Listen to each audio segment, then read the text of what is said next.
It's a perfect summer day. You're relaxing on the beach, dipping your toes into the cool water, when suddenly, bam! A 56-foot aquatic nightmare rockets from the waves.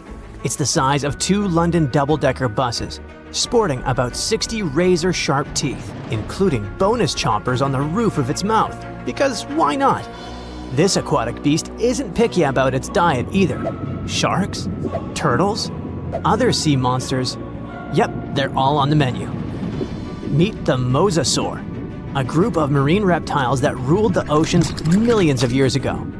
If you've seen Jurassic World, you'll recognize them as the stars of that epic moment when a massive creature leaps out of the water to snatch a great white shark like it's sushi.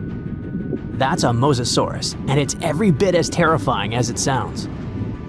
Recently, scientists stumbled upon a fossil of one of those marine monsters in, of all places, Mississippi. Yes, Mississippi, the land of magnolias and catfish. Turns out it's also home to ancient sea dragons. This discovery was a happy accident. A team of geologists was mapping the terrain in east-central Mississippi when they noticed something strange poking out of the ground. It wasn't a rock or seashell. It was a vertebra. And a massive one. In fact, it was so large it barely fit in the hand of the scientist who found it. The fossil likely belonged to the largest known species of mosasaur, the Mosasaurus hoffmanni. Now, the biggest mosasaur ever found clocked in at a staggering 56 feet long. This new specimen hit a solid 30 feet at least, and while it might not break the world record, it certainly makes the crown for the biggest mosasaur ever discovered in Mississippi. Fun fact, that's still longer than the average RV, and with way worse gas mileage. To be fair, the Mississippi Museum of Natural Science already had a couple of mosasaur fossils in its collection. But this newcomer might just steal the spotlight. And this isn't an isolated incident. In 2015, paleontologists unearthed the skull of a 24-foot-long mosasaur in North Dakota. Years later, a private fossil hunter, yes, that's a thing, found an equally huge mosasaur in Texas. Well, its jaw at least.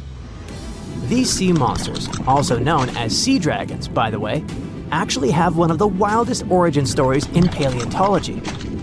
The very first skull was found way back in 1764 in a chalk quarry in the Netherlands. And at the time, scientists thought it was a whale.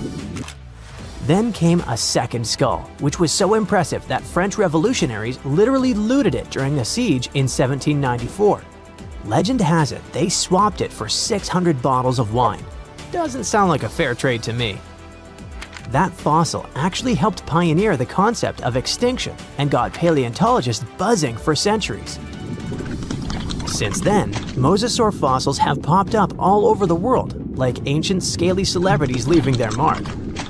From the Mississippi backwoods to the deserts of Morocco, from New Jersey to Belgium, scientists have uncovered everything from teeth to full skulls, sometimes even misplacing them in museum drawers for centuries. So what exactly were these terrifying titans of the deep? Well, let's just say, if ancient oceans had a most likely to eat everything in sight award, the mosasaur would win it. Picture a gigantic scaly torpedo with a mouth full of about 60 razor-sharp teeth, including some growing on the roof of its mouth like dental overkill. It had a long, muscular tail for propulsion and 4 paddle-like limbs that worked like turbocharged oars, letting it cruise through warm, shallow seas like a reptilian speedboat. Scientists believe they were close relatives of modern monitor lizards and snakes, which honestly just makes both of those animals way more terrifying. Some mosasaurs even might have had adaptations for sensing vibrations in the water, allowing them to detect movement from a distance, similar to how sharks use electroreception today. Their eyes were well developed too, giving them sharp vision in the dim ocean depths, a key advantage when hunting fast or elusive prey. But what really makes mosasaurs the stuff of prehistoric nightmares is their attitude. They were apex predators, and they knew it. Those sea monsters weren't picky eaters. Fish, turtles, birds, sharks, other mosasaurs. Basically anything that moved was dinner. Fossilized Mosasaur stomach contents prove they practiced family dinner in the most metal way possible. If they were around today, your beach day would be a lot more exciting, and probably shorter. These guys were so intense, they dominated the whole world. It's safe to say, Mosasaurs were the undisputed rulers of the late Cretaceous oceans. And like today's orcas or great white sharks, they probably used ambush tactics, sneaking up on prey from below before striking with explosive force. Bite marks found on the fossilized bones of turtles and even other mosasaurs suggest intense underwater battles worthy of a blockbuster movie. But how did one end up in Mississippi of all places? Well, rewind the clock about 80 million years and you'll find part of North America underwater. A vast shallow sea known as the Western Interior Seaway split the continent in two, running from the Gulf of Mexico to the Arctic Ocean. It was warm, teeming with life, and yes, crawling with sea monsters. This prehistoric seaway was a watery wonderland. Imagine long-necked plesiosaurs gliding through the water, birds with teeth diving for fish, and oysters the size of car tires clinging to reef-like structures. Even giant fish like this weird guy over here called it home. This ancient inland sea stretched over 600 miles wide in some places, but it was no more than a few hundred feet deep, making it ideal territory for predators like mesosaurs to thrive. The shallow depth also meant that their prey had few places to hide, turning the seaway into a prehistoric buffet.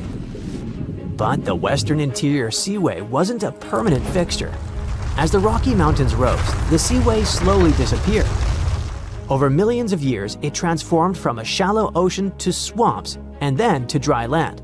Today, what was once an ocean is now the Midwest, complete with cornfields, cows, and the occasion mosasaur vertebra hiding in the dirt. Now, this wasn't exactly the end of the mosasaurs. Sadly, even these monsters couldn't outswim extinction.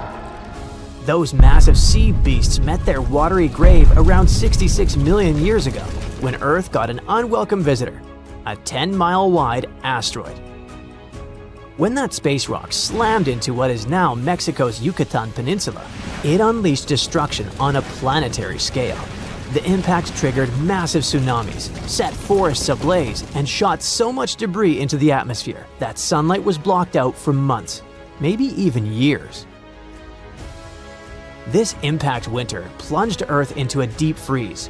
With sunlight gone, plants couldn't photosynthesize, and the food chain collapsed like a house of cards. On land, plant eaters starved, and predators like T-Rex soon followed. About 75% of all species on Earth disappeared. But don't think the oceans were a safe retreat. The seas were hit just as hard, if not worse. First came the mega tsunami that devastated marine life along coastlines. Then, the real villain arrived.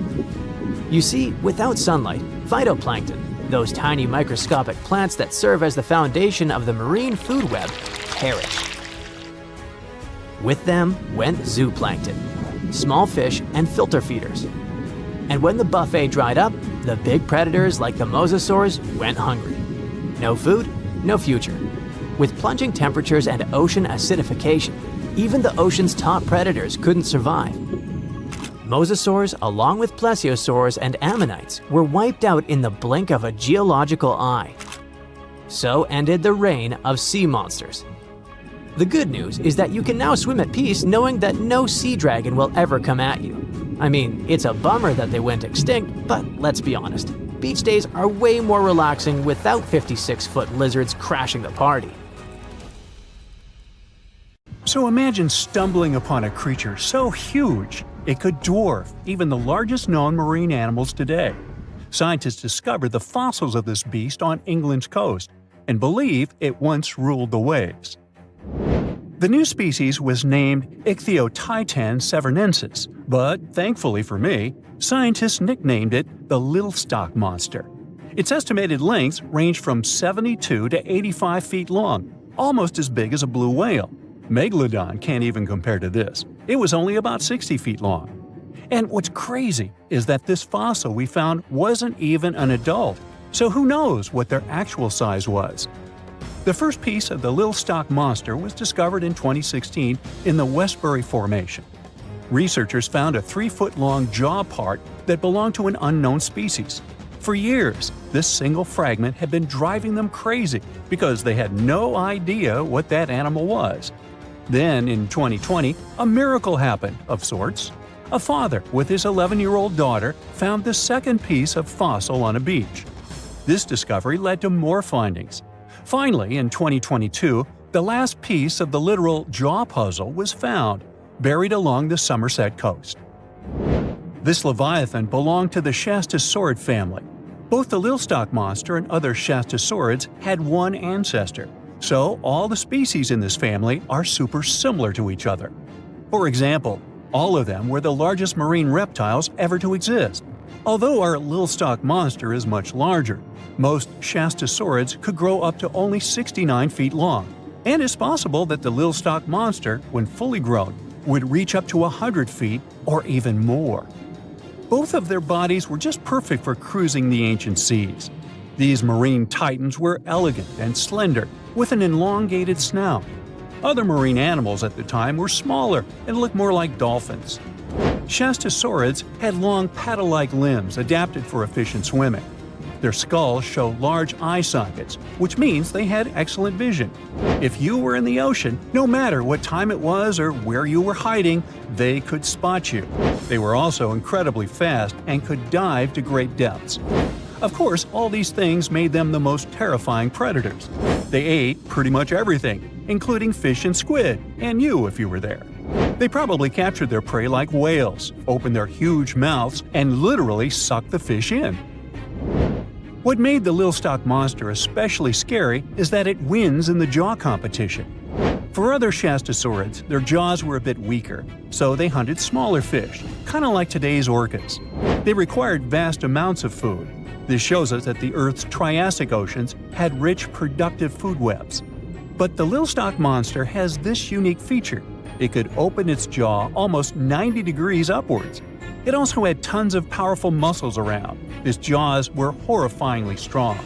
So while others were hunting some squids, the Little Stock Monster probably hunted large fish and even other marine reptiles. Fossils of Shastasaurids have been found everywhere in the world, from North America to Asia. This means that these creatures dominated and terrorized the oceans for millions of years, although even they weren't completely safe from scavengers. And that's exactly why we struggle to find these fossils now. Scavengers didn't leave any remnants of them. So, while we have some fossils of this marine family, they mostly remain a mystery for us. They lived in the oceans about 200 million years ago, in the late Triassic period. The Earth looked completely different back then. All continents were united in one Pangaea, a huge landmass. Some parts of this supercontinent were covered with lush conifer forests, while others were dry deserts and open prairies. It was before the famous Jurassic period, but there were already first pterosaurs and amphibians. It seems like those monsters were crazy resilient. The Triassic period was super unstable, but they survived through many changes in the environment. Well, until the last one. The Triassic extinction came out of nowhere. It was one of the Earth's big 5 extinction events. It wiped out almost all species on the planet, including these leviathans. It's still not clear what happened exactly, but it looks like there was a huge tectonic activity. Volcanoes in the oceans were going crazy back then. These massive volcanic eruptions have probably altered the climate and ocean chemistry, leading to the extinction of many species. Scientists have a theory that it might have happened because there was a rain of comets flying to our planet from the Oort cloud. This likely happens about every 200 million years or so. I wasn't around then, so I'm just guessing here. In any case, after the extinction, the Earth took some time to recover. Then it entered the famous Jurassic period. More terrifying sea monsters were on the way. One of them left us a colossal skull. This fossil is 150 million years old, and it also belonged to a sea beast from Jurassic times. They called it the Sea Rex. The name is very fitting. This monster could have broken a car in half with one bite.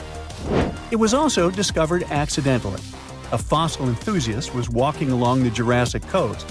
This place is famous for having tons of ancient fossils, all because of the erosion in stormy weather. Typically, people find small spiral fossils here. However, this time, he discovered a giant sea monster fossil. Excited, he contacted scientists. They arrived at the spot right away and then had to carefully climb down a cliff to search for the rest of the skull. This fragment alone is 6.5 feet long. Turns out, it's a newly discovered species of pliosaurs, giant predators of the ancient seas. Pliosaurs were among the largest marine predators ever. Some of them grew up to 40 feet long. They used their huge teeth to snatch and devour prey, including other reptiles. Well, at least those creatures are far gone. But what about the horrors that still live in our oceans? Recently, biologists discovered the world's longest animal, the one that's still alive to this day. They found it off Australia's coast, on the Gascoyne coast, a very mysterious and unexplored place. There, underwater vehicles stumbled upon a frightening 150-foot-long siphonophore that's twice as long as many blue whales and 3 times as long as a humpback whale. Doesn't it kind of look like one of those toy string worms? But this creature isn't friendly at all. It's a string-like deep-sea predator. What's even more scary is that this isn't actually one creature. It's a colony of small clones working together as one. Basically, collective consciousness. Ooh, Borg. Together, they stretch out like a single long string in the water. This creature might be the longest siphonophore ever found, and it was discovered at a depth of around 2,000 feet. Siphonophores, similar to jellyfish, capture their prey by dangling stinging tentacles in the water. When their tentacles touch small crustaceans and fish, they get paralyzed, and then they're reeled up to the colony's body. Expeditions to Western Australia's underwater canyons were definitely worth it. Together with that siphonophore, scientists have discovered up to 30 potential new marine species. Among them were a new octopus or squid, a long-tailed sea cucumber, glass sponges, and giant hyroids, colonies of animals resembling upside-down jellyfish. None of them have been seen before in Australia. But most of them weren't as scary as the one that was recently discovered in the Gulf of Mexico. This creature is straight out of a sci-fi thriller, a 26-foot-long mangapinna squid or bigfin squid. It was discovered near an offshore oil rig at a depth of more than 7,800 feet. It has incredibly long elastic tentacles, which can be 15 to 20 times longer than its body. It holds them at right angles to its body, making it look even creepier, almost as if it has elbows. And yes, it's another deep-sea predator. These 10 tentacles probably help the squid trap their prey and drag it onto the seafloor. We barely know anything about this extraterrestrial-looking creature because they're very hard to find and study. And if you think their tentacles are awful, just check out these creatures with 20 arms. This thing looks like a facehugger. This new species is lurking in the frozen depths of Antarctica. Experts were searching for cryptic sea animals known as Promachocrinus, or Antarctic feather stars. They're kind of similar to starfish and sea cucumbers, but have an otherworldly appearance and can live up to 6,500 feet below the surface. It's called the Antarctic strawberry feather star. Despite its pretty name, its appearance is anything but cute. It has a bizarre strawberry-like body from which 20 spindly arms branch off. Its coloring ranges from purple to dark reddish, and the arms all have different lengths and thickness. Who knows how many more of such scary creatures we'll discover in the future? What's the scariest predator under the ocean? The crocodile? I don't think so. Loch Ness Monster? Please, it never existed. How about the Chronosaurus? Well, it is extinct, but you might be onto something. Let's take a look at what it'd be like if these creatures were still around today. First things first, what on earth was it? The Chronosaurus was a marine carnivore that lived in the cool, high-latitude Eromanga Sea. It covered vast areas of inland Australia between 90 and 120 million years ago, during the early Cretaceous period. Near-complete fossils of the creature were also found near Colombia, which is a country that has a noted connection to prehistoric reptiles and turtles. This fact makes it extremely possible that the monster I'm about to describe existed worldwide. You might have heard saurus and thought, oh, it's a dinosaur. But these were actually reptiles. They were the largest member of the Plesiosauridae family, referred to as plesiosaurs.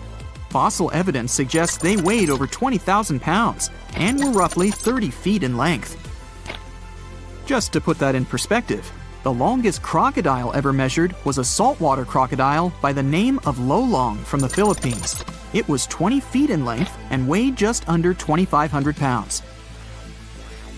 And that's still 10 feet shorter and incredibly lighter than the average Chronosaurus, making the crocodile seem like nothing more than a glorified goldfish in comparison. Despite its terrifying length, the most physically daunting feature of the Chronosaurus was its head. Its skull was about 8 feet long, which was actually proportionally large given the size of its body length. Anything that was unfortunate enough to end up inside the Chronosaurus's mouth may have been given false hope. After all, the teeth of the beast weren't actually that sharp. On second thought, I take that back. I wouldn't feel confident around a toothless snake, let alone being inside the mouth of this monster. But it's true that the Chronosaurus's teeth weren't sharp, especially when compared to other carnivorous reptiles, such as crocodiles and alligators. The teeth of this prehistoric sea creature were instead conical. This means that they were cone-like in shape. Unfortunately, this lack of sharpness didn't make them less dangerous. The teeth were enormous and could be up to 12 inches long from the crown tips to the bottom of the roots. This obviously meant that the Chronosaurus had an extremely powerful bite. It was estimated to be up to 30,000 newtons, which is almost twice as powerful as the bite of a large saltwater crocodile. Because of the bluntness of their teeth, they weren't suited for twisting their prey once in their grasp. But the size and shape of the teeth made them perfect for simple open and shut biting. They would have had no problem crushing hard objects such as the toughest of shells any sea turtle could offer. Just like crocodiles, the Chronosaurus is believed to have had a short neck. This may have been an adaptation to allow the beast to successfully catch small, evasive animals. Their body, in general, was fusiform and streamlined. This means it was narrowed at both ends and had very little resistance to the flow of water. The Chronosaurus was also equipped with 4 paddle-like limbs. The hind limbs were larger than the front ones. They could span approximately 7 feet in diameter. All in all, this set the Chronosaurus up to effortlessly propel itself through the waters and be an ultimate predator. Predator X, if you will? That's the name that was given to the fossil of a creature discovered near Svalbard, a Norwegian island group, in 2009. The fossil was identified as a 50-foot-long, 100,000-pound monster with a bite force of 33,000 pounds per square inch. This might be the highest bite force of any known animal. Although Predator X is yet to be classified as any specific type of animal, it was definitely a plesiosaur like the Chronosaurus. And even if it wasn't Predator X, the Chronosaurus was still most definitely a ferocious titan when it roamed Earth's oceans. The Chronosaurus actually got its name from the Greek mythological figure of Cronus, the father of Zeus. Cronus was viewed as a titan from a generation of super powerful beings. So what was it that the Chronosaurus, this terrifying monster, actually feasted on to satisfy its appetite? This creature was known to eat sea turtles, squid, and other larger marine reptiles of that time, such as elasmosaurids and ichthyosaurs. This suggests that if crocodiles existed in the realms of the Chronosaurus, they too might have turned into lunch for the beast. There's evidence from the fossil remains of the Chronosaurus that suggests that they also feasted on sharks, which I know is a disappointment to those of you who view that beast as the king of the ocean. Not when the Chronosaurus was around, my friend. In any case, grounding all kinds of food into small pieces to help digest them would have been difficult without small teeth. This explains the presence of rounded stones found in many of the remains of these sea creatures. Researchers believe these stones may have been swallowed to control buoyancy or to help process food. It's also entirely possible they were accidentally swallowed while feeding on other animals from the seafloor. As if the Chronosaurus even needed to be a meanie with its already existing power and size, there's also evidence to suggest that it indeed might have been. It turns out that after using all its impressive attributes to catch its dinner, the Chronosaurus first liked to play with its food, like a cat does with a mouse. I guess since the hunt was so easy for them, they needed to get their fun from somewhere else. Well, I think now you should have a good idea about these creatures. So let's ask ourselves what it would be like if they were still around today. And by the way, why aren't they? Well, the Chronosaurus was completely finished off by the same KT meteor that took out the dinosaurs 66 million years ago. But even before this catastrophic event, they were coming under increased pressure from an even bigger and more vicious family of carnivorous marine reptiles known as Mosasaurs. You can't always be a top dog, I guess, or rather, top marine reptile. But what if this never happened, and they were still roaming Earth? Well, this might be obvious, but can you imagine what kind of impact that would have on sea tourism? Based on the impact that famous movies about sharks and killer whales had, what do you think the presence of a Chronosaurus in the ocean would do to beaches? The very creature that would eat sharks and whales for breakfast. Beaches would certainly become a great place to go for a quiet walk, because nobody else would even be there. And what about such activities as boating, surfing, and scuba diving? You think anyone would dare try them, knowing that this 30-foot beast could be lurking beneath them? Let's give humans some credit and assume most of them wouldn't. This would cripple the global sea tourism industry, which is responsible for earning roughly $143 billion every year. Just to make sure this shocking point hits home, the most expensive yacht to ever roam the ocean was called the History Supreme. Its master bedroom was believed to have a statue made of T-Rex's bone and a wall made of meteorite rocks, as well as a 24-karat gold panoramic wall aquarium. Anyway, this yacht was worth nearly $5 billion, meaning you could buy 38 of them with the money lost in potential damages to sea tourism caused by the Chronosaurus. I'm sure that the yacht's owner was happy the beast never made an appearance in their luxurious aquarium. So luxurious, in fact, that some people believe the History Supreme, reportedly owned by some business genius from Malaysia, never even existed. Rumor has it that it was simply an elaborate hoax fabricated by the supposed designer. Anyway, I don't think the trouble would just stop there. People could actually be in serious danger, regardless of being near the ocean or not. No, I'm not about to tell you that this thing would grow legs, adapt to living on land, and start picking us off one by one. At least, I hope not. I'm just going to point out the damage that the Chronosaurus would inflict through its devastating impact on sea trade. In America, ocean transit accounts for 76% of national trade. On top of this, more than 100 vital pharmaceutical products originate in the sea. I'll also state the obvious and point out that the ocean is a huge food source for us humans. The presence of the Chronosaurus could have a great impact on our relationship with the ocean, something we usually take for granted. Something exciting and kinda unexpected popped out among the rocks of the Ica Valley in Peru. The bones of a really old whale that lived almost 40 million years ago. At first, no one was really impressed because the bones they found were big and weirdly shaped, so people just thought they were looking at giant boulders. I mean, that's cool too, but things got way better when they realized those were the remains of a very large ancient animal that roamed along the coast of ancient Peru. Plus, it was probably the heaviest creature that ever lived. Sorry, blue whale, I know you worked hard to get to the top. The length of over 100 feet and weight of more than 200 tons brought you the status of the biggest animal on our planet. But it seems you've held the title long enough.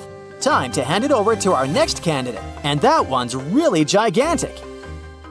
This ocean beast was probably shorter than the blue whale, but heavier, with a weight that could be between 93 tons and 370 tons. If it's closer to the higher number, it'll make Paracetus the biggest animal ever known to have lived on Earth. And it seems its weight was the result of having extremely thick, dense bones. You can see such bones today in manatees or some other early whales. Dense bones are a great tool for such marine mammals. This feature makes them heavy and allows them to stay submerged most of the time. But at the same time, if their body was too heavy, they would end up sinking all the time and they would waste too much energy to move back up to the surface. So, to avoid sinking, marine mammals need to have enough lighter tissues, like muscles and fat, to help them float in the water without using too much energy. Now, scientists didn't have the whole skeleton, which makes it hard to tell how big the animal was, but they used the ratio of the heavy bones to the lighter tissues in other marine mammals to estimate the overall weight of this giant ancient whale. Experts found these fossils about 13 years ago and spent the next decade freeing the whale from the rock. Its anatomy and age showed this whale was a cousin of Basilosaurus, a whale that had a long snout full of sharp teeth, and a sleek body similar to that of an eel. Even if Paracetus wasn't bigger than the blue whale, it was still a giant that ruled the ocean depths. Unlike modern whales, there's a possibility that this ancient fellow was a predator that liked to go after bigger prey. And this also changes how we see the history of whales. Scientists used to think these magnificent creatures became really big about 5 million years ago when they started eating lots of small creatures.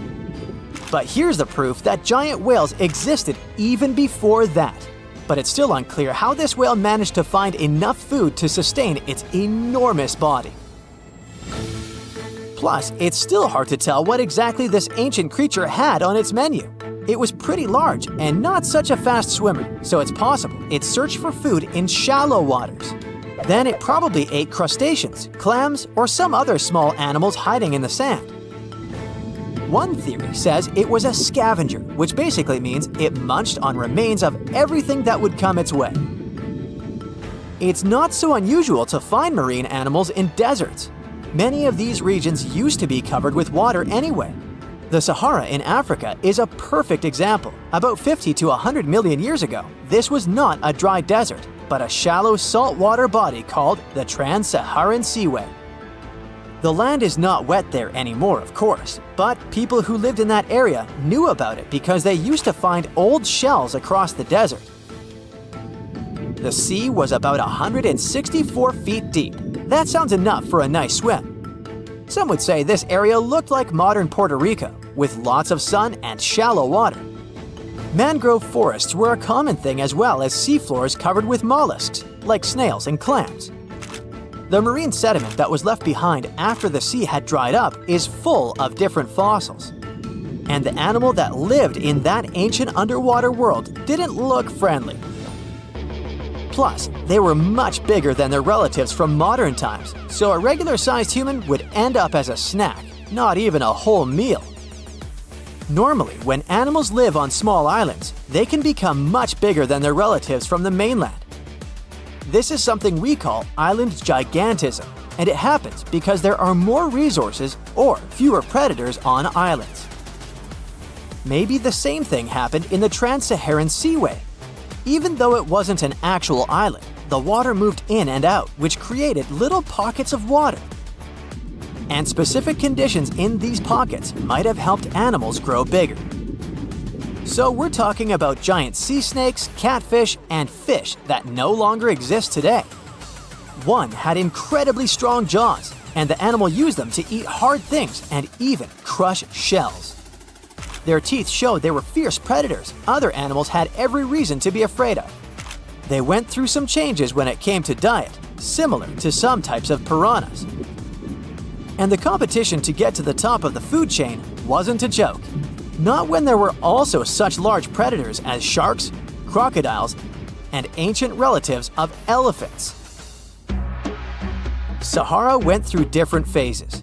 If you could use a time machine and take a peek at Earth's largest hot desert as it was about 6,000 years ago, you wouldn't have to struggle with sand and heat. You'd have a nice walk through a green and pretty lush place. In the past, people who lived in that area didn't leave drawings on cave walls that showed camels, sand dunes, and scorpions. All those things you'd see in today's Sahara. Instead, they drew crocodiles. That's additional evidence that the Sahara used to have a lot of water and plants enough to support these big yet scary animals. Around 3 billion years ago, Earth might have been mostly covered with water. Today, it's about 71% of its surface, but it seems that our planet used to be a giant ocean world with no continents at all, just some scattered islands. Scientists studied special rocks in Western Australia that formed in a place deep under the ocean called a hydrothermal vent system. To explain this better, it's important to mention two common oxygen types, O16 and O18. O18 is heavier because it has extra neutrons. O16 evaporates from water more easily, and as researchers studied an old ocean floor, they found a lot of O18, more than in today's oceans. This way, they realized ancient Earth had less dry land than Earth today. Australia is a good spot to conduct these studies because a long time ago, it also used to be a beautiful place with large animals and lush rainforests. But as time went by, the land became drier and Australia had more deserts formed, such as the Great Victoria Desert. Rainforest remained only on the edges of the continent. What happens with deserts across the globe is called desertification. That's when land that used to be good for growing things turns into a desert or something similar. Our planet changes over time, together with its climate. But desertification also happens because of human activities, like mining, farming, and building cities. And when land turns into a desert, it's a problem because it can't support people and animals anymore. Food doesn't grow there. There's not enough clean water, and animals lose their homes. To help with this problem, there's a plan many countries agreed to. They decided to work with farmers to take care of the land, fix damaged areas, and manage water better. All in all, to make our planet a better place for life. Well, hey there! We dive back in time and into the oceans over 500 million years ago, just, because we can. Whoa! Watch out! It's not Megalodon or giant sea reptiles you need to look out for here. It's a bizarre, unearthly-looking creature called Anomalocaris. The name means unlike any other shrimp, and I think you'll agree, it looks like a nightmarish cross between a shrimp and a modern-day centipede. 2 tentacles protruding from its face, each lined with razor-sharp teeth. Oh yeah, and this thing was about the size of your leg. With a wave-like movement of the flaps on each side of its body, it was graceful for a terrifying creature. It was also more advanced than any other life on this planet at the time. Especially those huge eyes. You have only one lens in each of yours. This giant shrimp had 16,000. That's 4 times more than a common housefly. And you know how good their vision is. Good enough to dodge that swatter every time. All this allowed Annie to become one of the first animals on this planet to feed on others. Yep, here it is. Earth's first hunter. Its favorite meal? Trilobites. Hey, try a bite. Those are the ancient ancestors of crabs. Some of their fossils have marks on them in the same shape as the monster shrimp's mouthparts. Terrors of the past like this got to be so giant thanks to more oxygen in the atmosphere. A perfect example of this, Meganeuropsis. Imagine a dragonfly. Now make it as big as a cat, and with a wingspan longer than your arm. Megan, the monster-sized dragonfly, could easily grab other insects or even small animals, and she ruled the air with quick movements. Back then, there were still no large birds or other airborne enemies for this behemoth bug, so it was safe and free to grow as large as this planet would allow. Piranhas of the past were also jumbo-sized. Mega piranha was about 3 times the size of the river terrors we have today. Its bite force was about the same as a tiger's, and those striped kitties bite down 2 times harder than lions. That means it probably not only dined on other fish and any land creatures that, got too close to the water, but it could also easily crunch down on large turtles and other unlucky shelled creatures. And fun fact, modern-day piranhas bark like dogs when they're about to enter a confrontation. It actually sounds more like a frog's ribbit. But makes you wonder, what did this mega-sized ancient cousin sound like? A bear roaring? How about giant sea scorpions the size of your bed? Go back about 460 million years and you'd see them swimming under you. And watch out for that tail. Scientists still don't know if these creatures could use it to inject venom like your standard land scorpion, but something tells me I wouldn't want that thing anywhere near me. Then there's this guy, Therizinosaurus. Terry looks sort of like a goose with long arms. Oh, and did I mention this goose dino is about 2 stories tall and longer than a bus? Yow! Its arms make the T-Rexes look even more bite-sized, each 8 feet long, almost triple the length of T-Rexes. And on the end, razor-sharp claws the size of your whole arm. Now, don't worry about those lengthy claws too much, though. Terry probably used them to cut through giant termite nests. So, this huge reptilian goose was more interested in eating bugs and plants. Another mega monster for you, Megatherium. The giant ground sloth could look a giraffe straight in the eye and weighed as much as a hippo. It moved mainly on its hind legs and used its massive tail as support. He had huge paws with colossal knife-sized claws. The sloth could use them to defend itself from enemies and to bend tree branches in search of food. But the biggest danger to the giant ground sloth wasn't dinosaurs or saber-toothed tigers, it was our own species. Yep, humans showed up just in time to meet this fellow, and to, eat him up. Titanoboa was a terrifying 50-foot snake, as long as the great Megalodon itself. It was also more than 2 times heavier than the heavyweight champion among snakes today, the green anaconda. Crocodiles were a regular on this serpent's menu. Titanoboa could swim 3 times faster than the fastest Olympic swimmer our species has ever seen. It was quicker and more dangerous in the water than outside it. And don't forget the boa part of its name. This massive snake wasn't venomous. Instead, it liked to squeeze. Remember that giant shrimp from earlier? Well, Opabenia looks like its teeny-tiny finger-sized cousin. And instead of 2 toothy tentacles, this thing had a vacuum hose coming out of its face. On the end of that trunk, what looks like a single crab claw. Add 5 eyes and a mouth under its head, and you've got a recipe for something not of this planet. Only it is. This creature used its trunk like an elephant does. Its claw grabbed food from the bottom of the ocean and brought it up to its mouth. This thing is so weird-looking that, apparently, when the scientists who discovered it presented his findings to an audience, they all laughed as if he were joking. Now, a real-life monster, the Tully monster. From a distance, it looks a bit like Nessie, that long neck and teeth-lined jaws. But get closer, and you'll see it's more like a long nose with a mouth attached at the end, like a mosquito.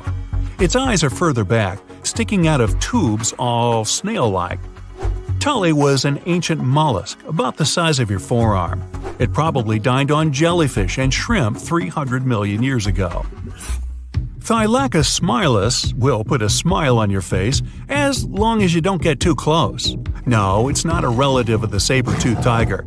It was a marsupial, making it more related to a kangaroo than anything. And if you compare them to body size, its fangs were actually longer than a saber-toothed tiger's. And they grew continuously. As for that beard on its chin, that's actually all chin. The lower jawbone grew down to a point under the mouth. Those fangs were rooted to the skull, going way back to its eyes. When the mouth was closed, that bony beard protected the long, sharp teeth from breakage. Staganapolis, not to be confused with Minneapolis, might look like a big crocodile with a squished-in snout, but it was mostly harmless. Its small head and very few teeth meant the reptile didn't have much to work with when protecting itself. That's what all those armored scales were for, and no need for huge fangs or long rows of razor-sharp teeth when you're a plant eater. That beak-like tip on its nose allowed the stag to dig up plants. So, really, this reptile was more like a 10-foot scaly pig than a croc. Basilosaurus was a type of ancient whale that lived on our planet about 45 million years ago. Not quite as long as a blue whale, but this guy was still big enough to munch down on other whales and even sharks. Some people believe these monsters could still exist today. Eyewitnesses claim to have seen a giant sea dragon, and Basilosaurus fits the description. Plus, 90% of our oceans are unexplored. There's plenty of space to hide a sea monster. But scientists haven't found any fossils of this ancient whale younger than 3.7 million years. So, this myth is busted. Stegosaurus is one of the most recognizable dinosaurs that ever lived. It can easily be distinguished by those huge spikes on its tail and the bony plates on its back. It was twice as long as a giraffe and nearly 5 times heavier. But compared to its body size, it had the world's smallest brain. It was no larger than a dog's. Pelagornis had the largest wingspan of any bird ever discovered. It was twice the size of the largest bird today, the wandering albatross. Such huge wings made it hard for the bird to take off. It could only do so by jumping off cliffs. And when it finally spread its wings, this giant could only go about 40 miles per hour. The fastest bird today can reach speeds 5 times that. The Meg, aka Megalodon, roamed the oceans long after dinosaurs were wiped out by the Great Meteorite. It was one of the largest and most dangerous hunters that have ever lived on Earth, as well as the biggest shark. But then, about 3.6 million years ago, the last of its kind disappeared from our planet, leaving only huge teeth for modern archaeologists to keep finding. There are a few theories about why it could have happened, but scientists might have found the true reason. The Megalodon, which means big tooth, was the largest shark ever to exist. It reportedly lived around 20 to 3.6 million years ago and was truly enormous. Its bite was more powerful than that of a T-Rex, and likely any other powerful predator that has ever roamed this planet. It's probably not surprising since this marine creature had extremely strong jaws that could span from 9 to 10 feet wide. That's enough to swallow 2 grown-up people side by side. The jaws were also lined with 276 teeth, and they reached 7 inches in length. That's as long as a small hedgehog. Once these teeth got worn down, the shark got rid of them and grew new ones. Such large sedated teeth helped the Meg to eat meat easily. The shark itself could grow up to 59 feet long. That's twice the length of a London double-decker bus. The animal was also pretty heavy. While a fully grown T-Rex weighed about 8 tons, the weight of a large megalodon could be more than 30 tons. With no competitors, the enormous shark was the real king of the oceans. It hunted other sharks, large fish, and even whales. Then why did such a magnificent creature disappear from the face of the earth? The previous theories mentioned the great white shark. The megalodon is usually described as some gigantic version of this marine animal. And this is a common mistake made because most people think these creatures were related.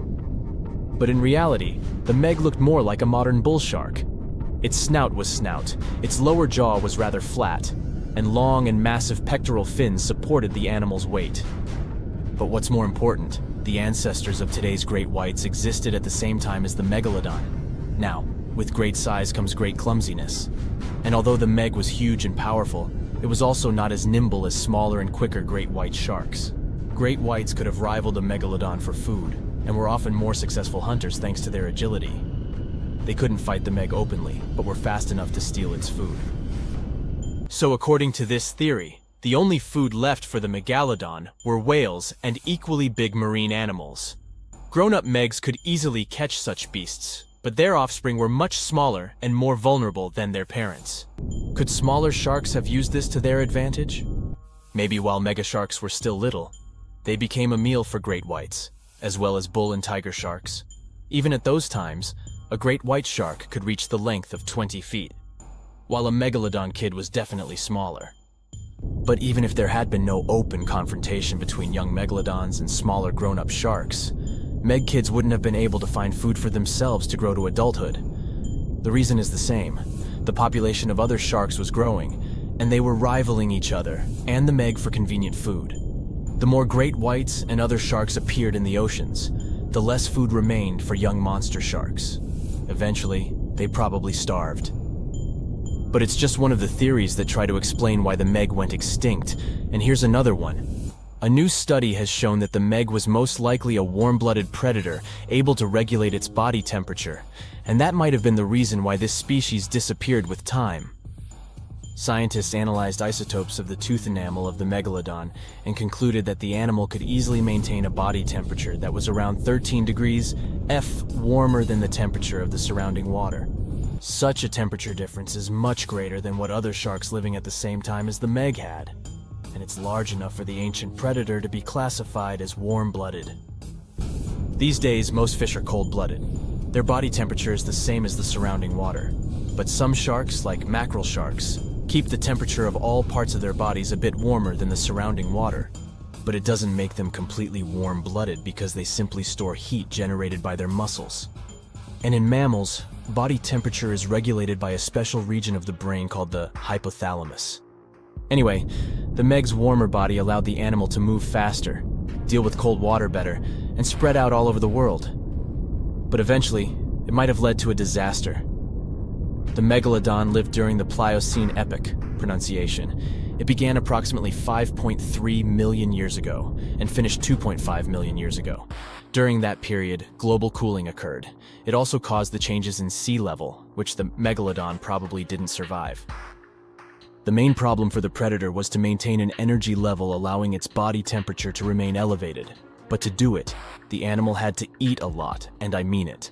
But it was a challenging task in a time of changing marine ecosystems and while competing with newcomers, such as the great white shark. If this theory is true, then the amount of energy the Meg had to use to remain warm could have contributed to its extinction. This new information is very important to us. It shows that many marine predators in modern oceans might be experiencing the effects of ongoing climate change too. By the way, have you heard that there have been several cases when people were sure they had seen the Meg? Or at least some similar extremely large monsters. And these sightings happened relatively recently. For example, in July 1916, the New Jersey coast of the US was terrified by a series of shark attacks. They happened during an oppressive heat wave when hundreds of beachgoers tried to find shelter from the heat near the water. People described the culprit that had caused all that havoc as a giant shark, much bigger than any regular one. Since then, scientists have been debating which shark species was involved in those accidents. The most popular guesses have been the bull shark and the great white. A picture of a huge shark roaming the Pacific Ocean not far from Guadalupe Island appeared in 1999. The creature was nicknamed Deep Blue. It could be distinguished from others by a wavy pattern separating its gray back and white belly. But even though some people claimed it could be the infamous Megalodon, experts came to the conclusion it was a female white shark, the largest ever seen. The average length of a male white shark is 11 to 13 feet. Females are bigger, up to 15 or 16 feet, but Deep Blue reached more than 20 feet in length. No wonder people were confused. For the last time, Deep Blue was spotted in 2013 near the western coast of Mexico's Baja California. But look, there's another jumbo shark, and you can meet it in any part of the world. The largest specimens can reach 40 feet long and weigh about 5 or even 6 tons. Could it be, if not the Megalodon itself, but one of its relatives? Again, a wrong guess. That's the basking shark. This animal prefers subpolar seas, with temperatures not higher than 58 degrees F. Even though some of these animals do migrate to warmer places. Like whale sharks, basking sharks are harmless and don't attack snorkelers or divers. These creatures have loads of small teeth, but they don't use them when feeding. Instead, they swim with their huge mouths open and swallow plankton. A grown-up basking shark can filter nearly 2,000 tons of water per hour.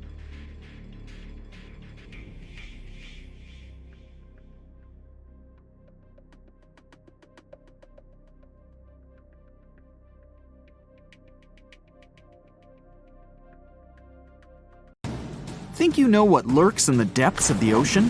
While nearly 95% of our oceans haven't been explored yet, it's hard not to let your imagination run wild. But thanks to brave explorers, deep-sea cameras, and awesome archaeologists, we do know about some pretty incredible sea creatures living in our waters today, and millions of years ago. From the 9-foot spider crab to the 60-foot prehistoric megalodon, these sea dwellers come in all shapes and sizes.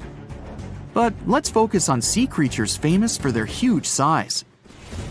Can you guess which living species of whale is the largest? Well, it's not the orca, but that's a good guess. The orca is a toothed whale that can grow to anywhere from 23 feet to 32 feet, which is slightly smaller than a school bus. How about the narwhal? Nope, they're not the biggest either. These unicorns of the sea live mainly in Arctic waters and only grow 13 feet to 20 feet in length, and that's including their 9-foot tusk. Tired of guessing? Okay, I give in. The largest whale that still exists today is the blue whale. At a jaw-dropping 82 feet to 105 feet, the blue whale is not only the biggest whale we know of, but is currently the largest animal to have ever lived on Earth. Seriously. These animals are bigger than a T-Rex, and even the prehistoric megalodon. If you were to put a blue whale next to a school bus, it would look like it could swallow it. Think about that. According to National Geographic, a blue whale's tongue can weigh the same as an elephant. And their hearts can weigh as much as a car. That doesn't even sound possible. It's no wonder these giants need to eat about 4 tons of krill every day. While there aren't too many animals living today that can compete with the blue whale's epic proportions, there is an entirely different species that is a good contender, and it's not quite what you would expect. It's a jellyfish. No, I'm not talking about the little jellyfish that wash up on the shore and ruin a perfectly good day at the beach. I'm referring to the lion's mane jellyfish, the biggest jellyfish around. This invertebrate can grow up to 120 feet long. They also come in different gorgeous colors like red, purple, or even shades of orange.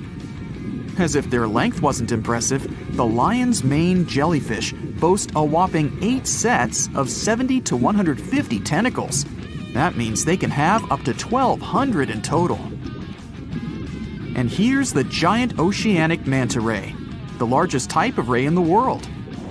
Their wingspan can be longer than a bus. These guys can reach 30 feet in length. They also have the biggest brain compared to body size among all fish. Unlike their stingray cousins, mantas don't have venomous tails. And while the lion's mane jellyfish and the blue whale are yet to be beaten for the longest sea creature, there is one marine creature that can grow even larger in length. The Portuguese Physalia physalis, tentacles and all, can reach a length of 165 feet long, and that's according to mentalfloss.com. While this thing may look a lot like a jellyfish, it's actually known as a siphonophore, and there are hundreds and sometimes thousands of them that are genetically identical. Their long tentacles help the organism catch prey, and its sting is fatal to most animals, even humans in some cases.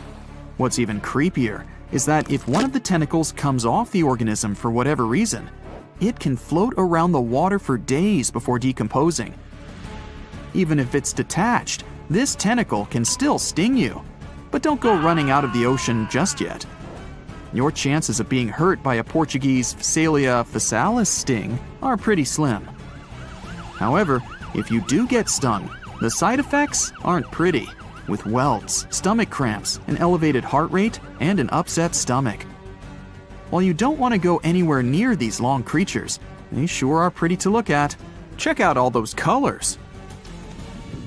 The Shastasaurus is the biggest marine reptile that has ever existed. These predators lived during the late Triassic period, about 210 million years ago. These amazing giants could reach lengths of up to 69 feet and weighed more than 75 tons. This made the Shastasaurus as heavy as a blue whale. And if you could stand this creature up vertically, it'd be as tall as a 7-story building. Despite appearances, the Shastasaurus was actually pretty slim for its size. Its ribcage was only 6 feet across. You'd think that this big guy was chowing down on other dinosaurs, but that's not the case at all. This reptile survived on a diet that consisted of small fish and cephalopods, like octopuses and squids. The Albertonectes is a bright representative of the plesiosaur family. meaning that this marine reptile had a small head on an incredibly long neck and large flipper-like limbs that helped it move through the water. These creatures occupied the seas around North America 76 to 70 million years ago. The length of this sea monster could reach 38 feet, with its neck taking up 23 feet of that length. Its neck was a true record breaker. It had a whopping 76 bones in it.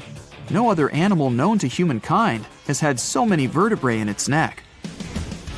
Scientists aren't sure why they needed such a lengthy neck. They might have used it to collect shellfish off the seabed, or perhaps it helped them capture their main prey, fish and squids. This aquatic reptile also had gastroliths in its stomachs. Some of them were as big as 5.5 inches in diameter. The Tylosaurus belonged to the Mosasaur family. It dominated the shallow seas of North America about 85 to 80 million years ago. This was an enormous predator, with the biggest representatives reaching 45 feet in length. It had a narrow hydrodynamic body with a blunt, powerful head that the animal used to ram and stun its prey. Its body was equipped with agile flippers and a long tail decorated with a maneuverable fin. The Tylosaurus was a carnivore, and its diet included not only fish, turtles, and small sharks, but also other mosasaurs, plesiosaurs, and flightless birds. Meet Ophthalmosaurus. This prehistoric reptile thrived during the late Jurassic period and lived in oceans all over the world. Ophthalmosaurus weighed somewhere around 6,000 pounds and grew to approximately 16 feet long, according to newdinosaurs.com. That's about the same length as the beluga whale that exists today. It's too bad these guys went extinct before we had a chance to see them ourselves, as their cartoonish wide eyes and dolphin-like features are pretty darn cute. Of course, the Ophthalmosaurus evolved over time to become ophthalmologists, or eye doctors that we know today. No, that's just a lie. Just testing you. The Mosasaurus is a truly gigantic predator that dominated the seas all over the world about 66 million years ago. According to fossil evidence, some specimens could be more than 50 feet in length. This fact makes the Mosasaurus the biggest marine carnivore of its time. One of the most terrifying things about this creature was its crocodile-like head, decorated with literally hundreds of razor-sharp teeth, neatly organized in 2 rows on both jaws. The thing is that it was pretty challenging for the Mosasaurus to grab its prey in the water. That's why it had all these teeth, plus something special: pterygoid teeth anchored to the bones on the roof of its mouth. This made hunting and holding onto its prey much easier. The Styxosaurus belonged to the plesiosaur family and lived during the late Cretaceous period, around 85 to 70 million years ago. Upon first glance at this dinosaur, you might mistake it for a sea snake, and it'd be an honest mistake. Styxosauruses were about 35 feet in length, but over 16 feet of that consisted just of their long snake-like neck. They had a comparatively small body and weighed approximately 4 tons. Their mouths were full of razor-sharp cone-shaped teeth that they used to catch fish. They didn't need to chew their prey, thanks to the 200 small stones called gastroliths in their bellies that probably aided in digestion. At the same time, some scientists believe that the Styxosaurus used these stones to sink to the ocean bottom in search of particular types of fish. Looks kinda like Nessie to me. Once upon a time, in the deep blue sea, there was a giant monster called the Kraken. People believed it lived in the waters near Norway and Greenland. The first time anyone wrote about the Kraken was a long, long time ago. It was a man named Erik Pontoppidan from Denmark in a book called The Natural History of Norway. He wrote that the Kraken looked like a huge octopus or cuttlefish, and it could pull ships down to the bottom of the ocean. Later on, people started to imagine the Kraken as a giant squid. Even today, the story of the Kraken is still very popular, and it can be found in books, movies, or games. The stories surrounding the Kraken might sound like nothing more than local folklore or myths, but in 2004, the first giant squid was photographed. This amazing discovery was made by a team of Japanese scientists who had been working for years to capture a live giant squid on camera. They used a baited line with a camera attached to it to lure the giant squid to the surface. They also used a special lure that mimicked the light patterns of a small creature to attract the giant squid. After several days of waiting, the team finally got lucky. The image showed the giant creature's long tentacles and large eyes, as well as its distinctive body shape. It didn't stop there, though. In 2012, another team of scientists, this time from National Geographic, filmed a live giant squid for the first time in its natural habitat. This footage gave the world a much better understanding of the giant squid and its behavior. You've surely heard about this next myth too. It was said to be the most beautiful and wealthy city to ever exist. Its entrance was decorated with marble statues. The architecture of this city was sturdy and imposing. The depictions of Greek deities beautifully painted could be seen almost everywhere. The city has been the subject of debate for historians and fiction writers alike. We still have very little information on the location of the ancient city of Atlantis. That is, if it even existed. Since it was supposedly swallowed by the sea in its entirety, it's no wonder some curious minds linked it to other mysterious locations on Earth, even to the Bermuda Triangle. But let's not get ahead of ourselves. It's not yet confirmed that Atlantis truly existed. The idea of an island sinking into the sea due to an unknown disaster is a widespread idea in mythology and popular culture. However, it is possible that the story of Atlantis was inspired by actual events, such as the sinking of islands like Helike. On this island, located in the Gulf of Corinth, there was a thriving ancient Greek city. It was known for its prosperity and wealth, and it was also an important spiritual headquarters for the Greeks. The city was home to a building dedicated to the immortal Poseidon, and it was believed that he protected the city himself.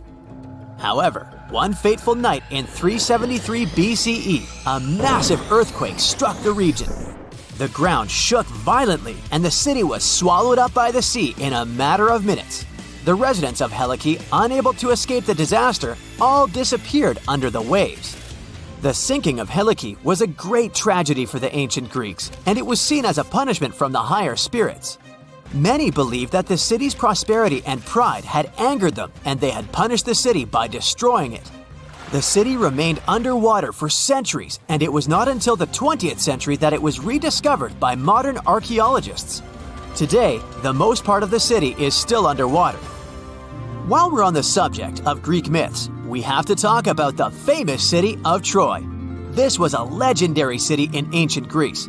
Scientists believed for years that it had been made up by writers and philosophers. According to an ancient Greek legend, the city was founded by the Trojan prince Paris, who stole Helen, the wife of King Menelaus of Sparta, and brought her back to Troy.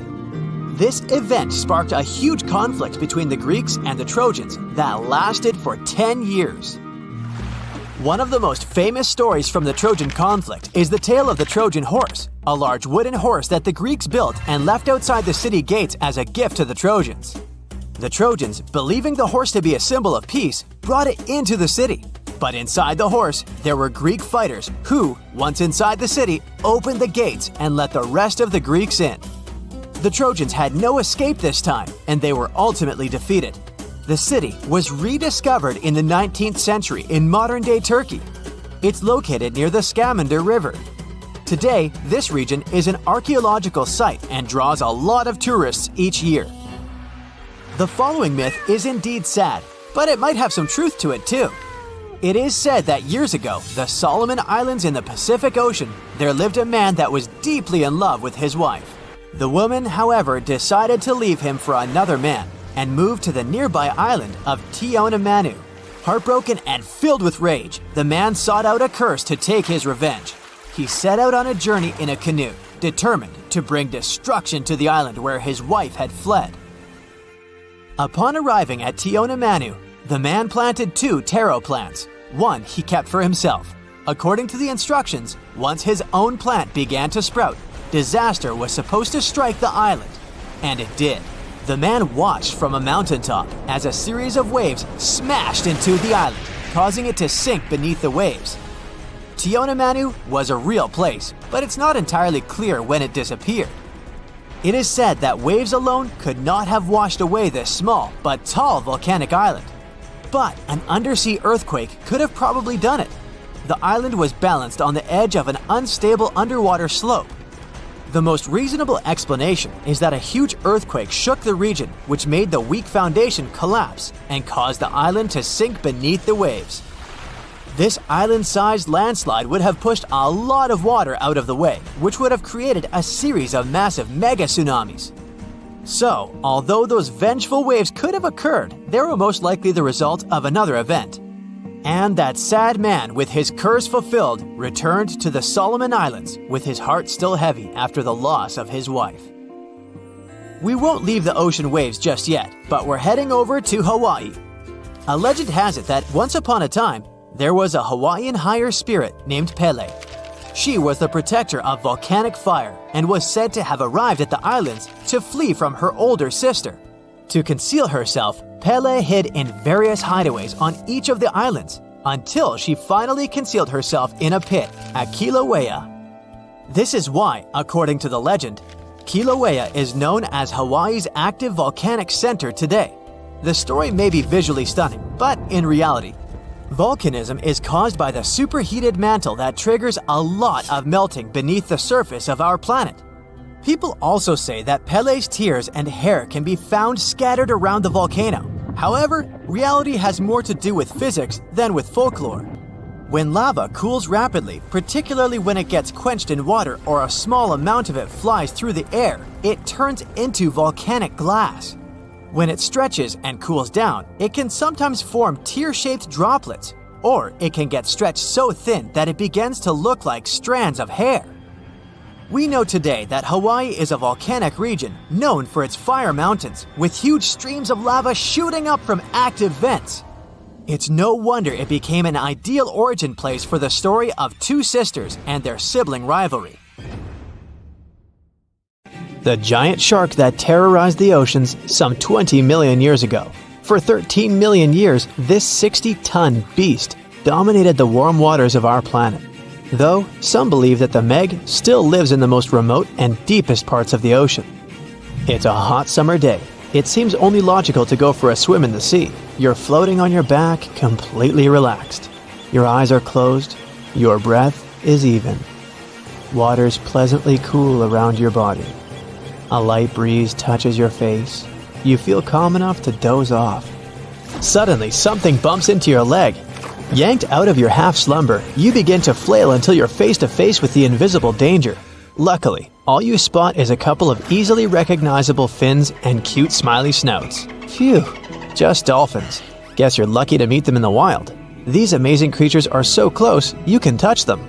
You've heard people say dolphins' skin feels rubbery, but to your mind, it's more like the inner part of a hard-boiled egg. One of the animals is so close to you that its salty smell fills your nostrils. You know, though, that dolphins don't have sweat glands. It means they don't sweat and are pretty much odorless. The smell you sense comes from the water they swim in. The largest and most ferocious predator to ever haunt the oceans, the Megalodon shark dominated the seas for centuries before coming extinct millions of years ago. However, scientists managed to discover very few remnants of the giant shark.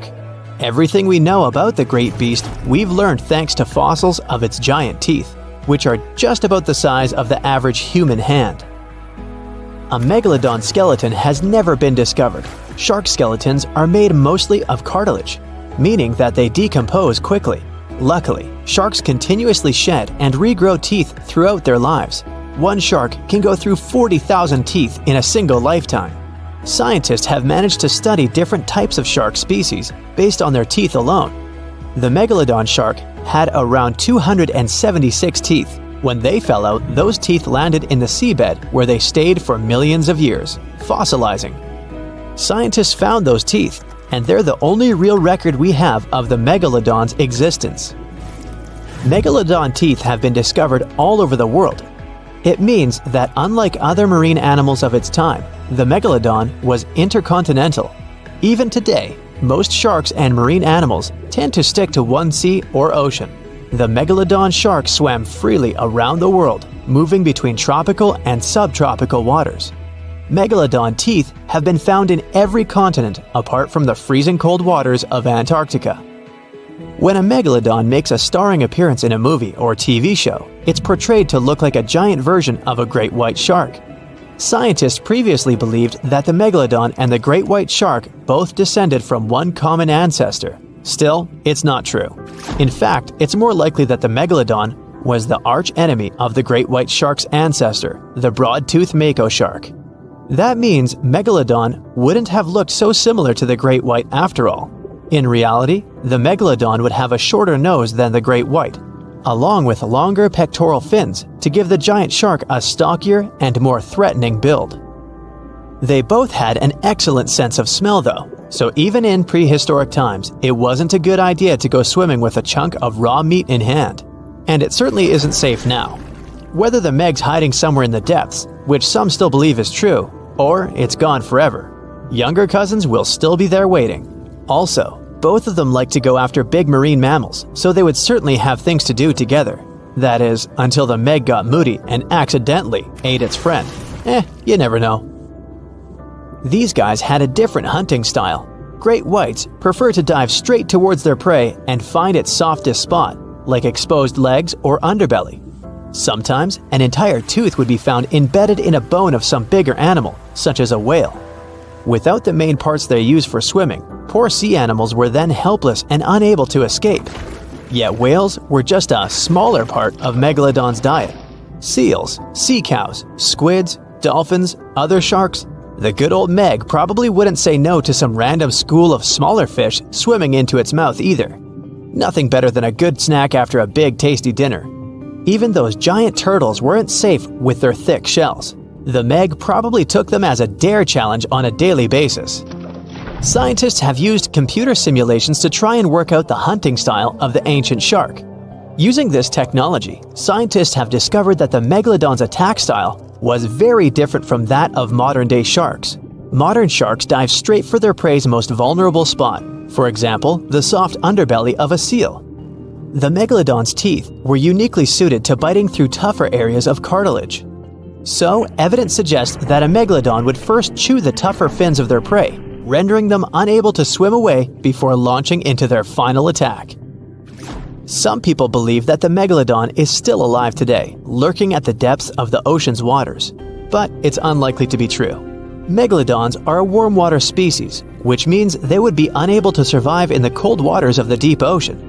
Most of the Megalodon's potential prey live in shallower waters, meaning there would be very little for the Megalodon to eat at deep sea level. Simply put, if there was an animal as big as the Megalodon still living today, we would have spotted it by now. It is unlikely that you'll run into a Meg though. The sharks, like us, preferred warm coastal waters. Deep ocean living would be too cold for the beasts, and food would be scarce. Their entire bodies would also have to evolve to avoid being squished by the enormous water pressure down there. It's unlikely they're still around, but not impossible. Some good news if you do run into one is that the shark is pretty unlikely to eat you. You are way too small a meal for the Megalodon, even if you have a couple of friends with you. This guy eats whales that are over 50 feet long. If you're having a beach party though, it's a different story. In a beach full of swimmers, the shark very well might creep up, scooping several humans into its giant mouth without even chewing. The fearsome name Megalodon comes from two Greek words, megas, meaning big, and odont, meaning tooth. Combined, they mean big tooth, and it certainly lives up to its name. Just one of its chompers is the same size as a human head. It had 276 humongous teeth in total, across 5 terrifying rows. In all of history, only a couple of saber-toothed cats and the T-Rex had consistently bigger teeth. Now that's a showdown I'd like to watch. The Megalodon vanished millions of years ago, leaving only huge teeth to be found by modern archaeologists. They literally disappeared with very few traces left. Scientists believe that over time, deep sea levels dropped and the ocean's temperature went down rapidly. Over a third of all marine life was wiped out as the oceans cooled and the number of animals at the bottom of the food chain plummeted. This had a catastrophic effect on the hungry predators at the top. Sorry guys. It became way too cold for these sun-loving sharks too, which made it difficult for them to reproduce since they gave birth in warm waters. The megalodon is usually described as a sort of great white shark, but this is just a common myth. In fact, the ancestors of today's great white existed at the same time as the meg, but they weren't best buddies and were even in competition with each other. The great white shark was a better hunter using its smaller size and agility to snap up the meg's prey quickly. They were also known to eat meg pups, who were only half their size. This didn't exactly help the whole extinction thing. While a great white was no match for an adult meg in a head-to-head fight, they sure weren't scared of stealing their food. This only left the bigger fish and whales for the meg, but its food supplies began to run out as whales swam to the cooler new seas. The whales adapted to prefer the colder temperatures, leaving our friend the meg behind. The megalodons either starved or were frozen into extinction by the Ice Age. Rather than a great white, the megalodon is more like a modern bull shark. It had a short snout, a flat lower jaw, and huge pectoral fins to support its massive weight and size. As scary as they are, these sharks were actually caring family guys. Several megalodon nursery areas have been discovered in Florida, Maryland, and Panama. They gave birth to their young in shallow water environments. We know this from discovering loads of tiny megalodon teeth found in these areas. I wonder if they had nannies too. In the past 30 years, scientists have made an incredible discovery of a new creature living deep beneath the surface of the ocean, and the name of the creature is the harp sponge. Now, if you're wondering why it took so long to come across this animal, then I might have the answer. These creatures typically hang out at a depth of roughly 11,100 feet beneath the ocean's waves. This sponge species was first discovered off the coast of California thanks to a robot that was sturdy enough to explore those crazy depths the ocean has to offer.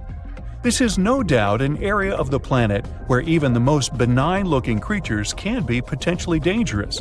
But even scientists were surprised to find that this creature was more than just a sponge. Now, this might seem obvious, but the harp sponge got its name because its basic structure, referred to as a vein, is the same shape as a harp. Each vein is made up of a horizontal branch supporting several parallel vertical branches. But don't let the harp sponge's fanciful and amusing appearance or its non-intimidating name fool you. Yeah, the harp sponge is very much a deep-sea hunter. It has a unique ability to capture and envelop small animals using its rhizoids, short, thin fibers. With their help, the harp sponge clings on to the soft, muddy bottom and catches tiny creatures that get swept into its branches by deep-sea currents. Uh-oh. Other sponge creatures often feed by pulling bacteria and bits of organic matter from the seawater and filtering them through their bodies. But not our harp sponge. Instead, it snatches its future meal with minuscule barbed hooks that cover each of the harp sponge's branches. Now, harp sponges prefer tiny crustaceans like crabs, crayfish, shrimps, and prawns. Once the harp sponge has one of them in its clutches, it envelops the animal in a thin membrane before slowly beginning to digest it. So, pal, what's eating you? Oh, Harpo? Too bad. Researchers believe that harp sponges use this method of feeding because there aren't enough nutrients that deep down. This makes traditional filter feeding less effective. Research has shown that the creature is still in the process of evolving. Early harp sponges, researchers found, only had 2 veins, but later, scientists discovered other harp sponges that had 6 veins. The harp sponge might have evolved this elaborate candle holder-like structure to increase its surface area. In general, harp sponges typically grow up to a length of 1 foot, but researchers have seen a creature that was 2 feet in length. The harp sponge is not only very unusual, but also beautiful to look at. See those tiny white balls on top of the branches? Now, why don't we look at some other creatures that live below the photic zone of Earth's oceans? The photic zone means the area beneath the ocean's surface that still receives some sunlight. Thanks to this, there are loads of different creatures and organisms living there. Any animal living beyond this layer qualifies as a deep-sea creature. The Tomopterus worm is a segmented worm you can find in the twilight zone of the ocean. This is the area that lies between 650 and 3,300 feet beneath the surface. These creatures are often no more than 1 inch long, but the largest of them can grow up to 1 foot. While swimming around and feeding, these worms do what researchers describe as an amazing smooth dance. That's because the creatures can swim extremely quickly and maneuver at tight angles with ease. Now, I know most people hear the word worm and think of the common earthworm, so it's quite interesting to know there's a deep-sea worm out there that never leaves the water during its entire life. Similarly, most of us try to avoid jellyfish that either rest on the sand or sit on top of the ocean waves. This isn't the case with a Chrysoda jelly. That's a deep-sea creature too. This beautiful jellyfish is mostly ruby red, bright orange, or electric purple. That's what helped researchers realize they had found a new species of jellyfish. The creature grows to a maximum size of 1 inch across. It has tentacles that stretch out in every direction. Now, if you come close to this jellyfish, it'll pull all these tentacles in toward its body before rapidly swimming away to avoid danger. Yes, you are dangerous. The Chrysoda jelly is extremely rare. You won't see it very often. You might need to borrow that deep-sea diving robot I mentioned earlier. While worms and jellyfish might seem quite harmless, this isn't the case with the Pacific viperfish. Ooh. This creature is equipped with a noticeably big mouth, like me, and the needle-like teeth inside are key to its hunting strategy. Pacific viperfish live at around 5,000 feet below the ocean surface, but they're among those numerous marine animals that migrate each night from the ocean depths toward shallower waters to dine. What's on the menu for dinner tonight? Lots of small fish and shrimp. The creature can grow up to 12 inches in length. Its 2 front fangs, which stick up from the fish's bottom jaw past its own eyes, are especially dramatic. When the fish unhinges its jaw, its mouth can open wide enough to engulf smaller animals, and the teeth form a cage to prevent an escape. Now, have you ever seen an underwater creature that looks like a strawberry? Trust me, it does exist. Just look at these dots on the strawberry squid. The creature has a big eye and a smaller one. You might think this unconventional pairing would be awkward and uncomfortable, but it's actually the opposite. The big left eye looks upward.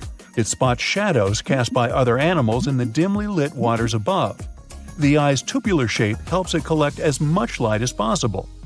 On the other side of the squid's head, you can see its right eye. It's small and looks downward.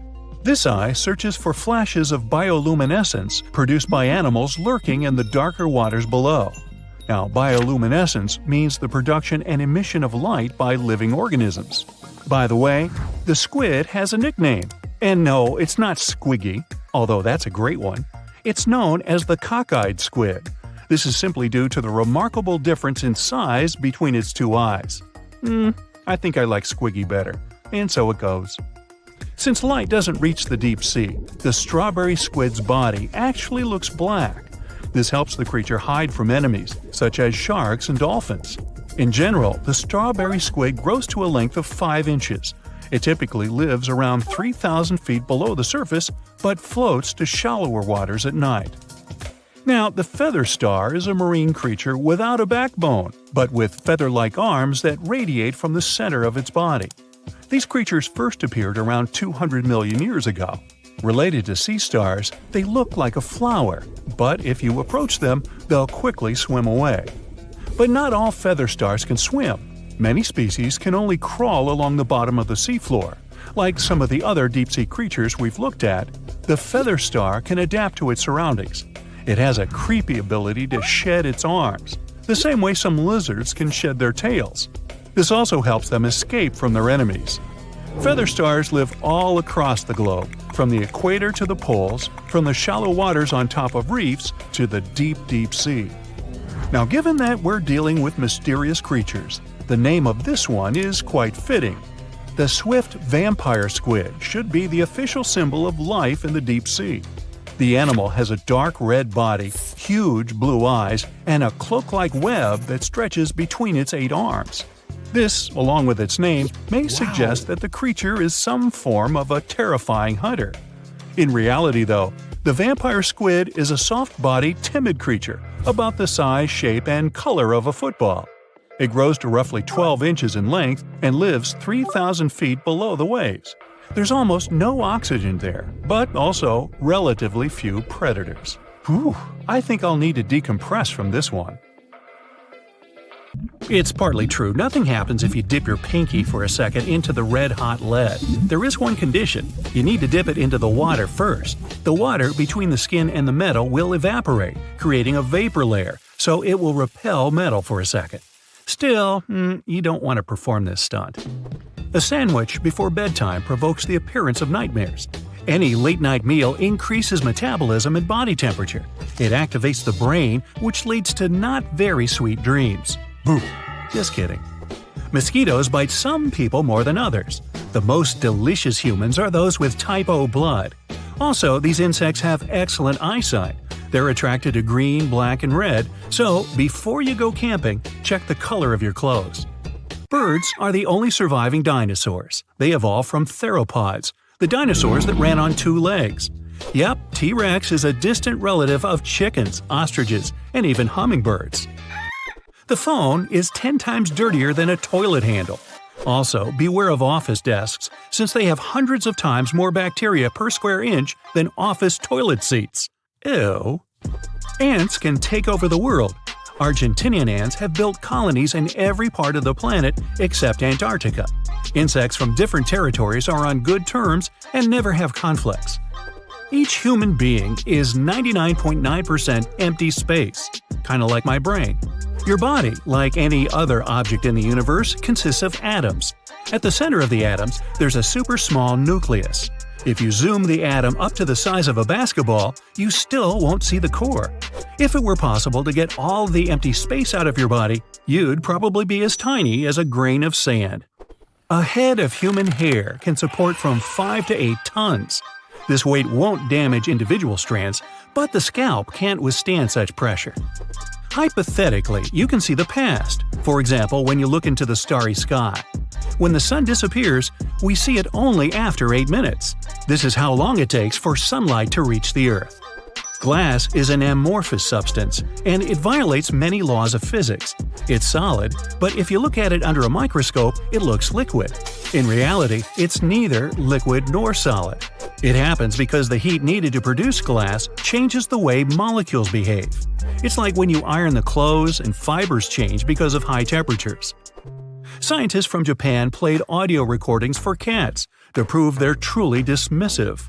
In those recordings, the owners of the cats called them by their names. Cats' pupils dilated, the animals moved their tails, legs, or ears. Sure, cats could hear human voices, but they rarely respond.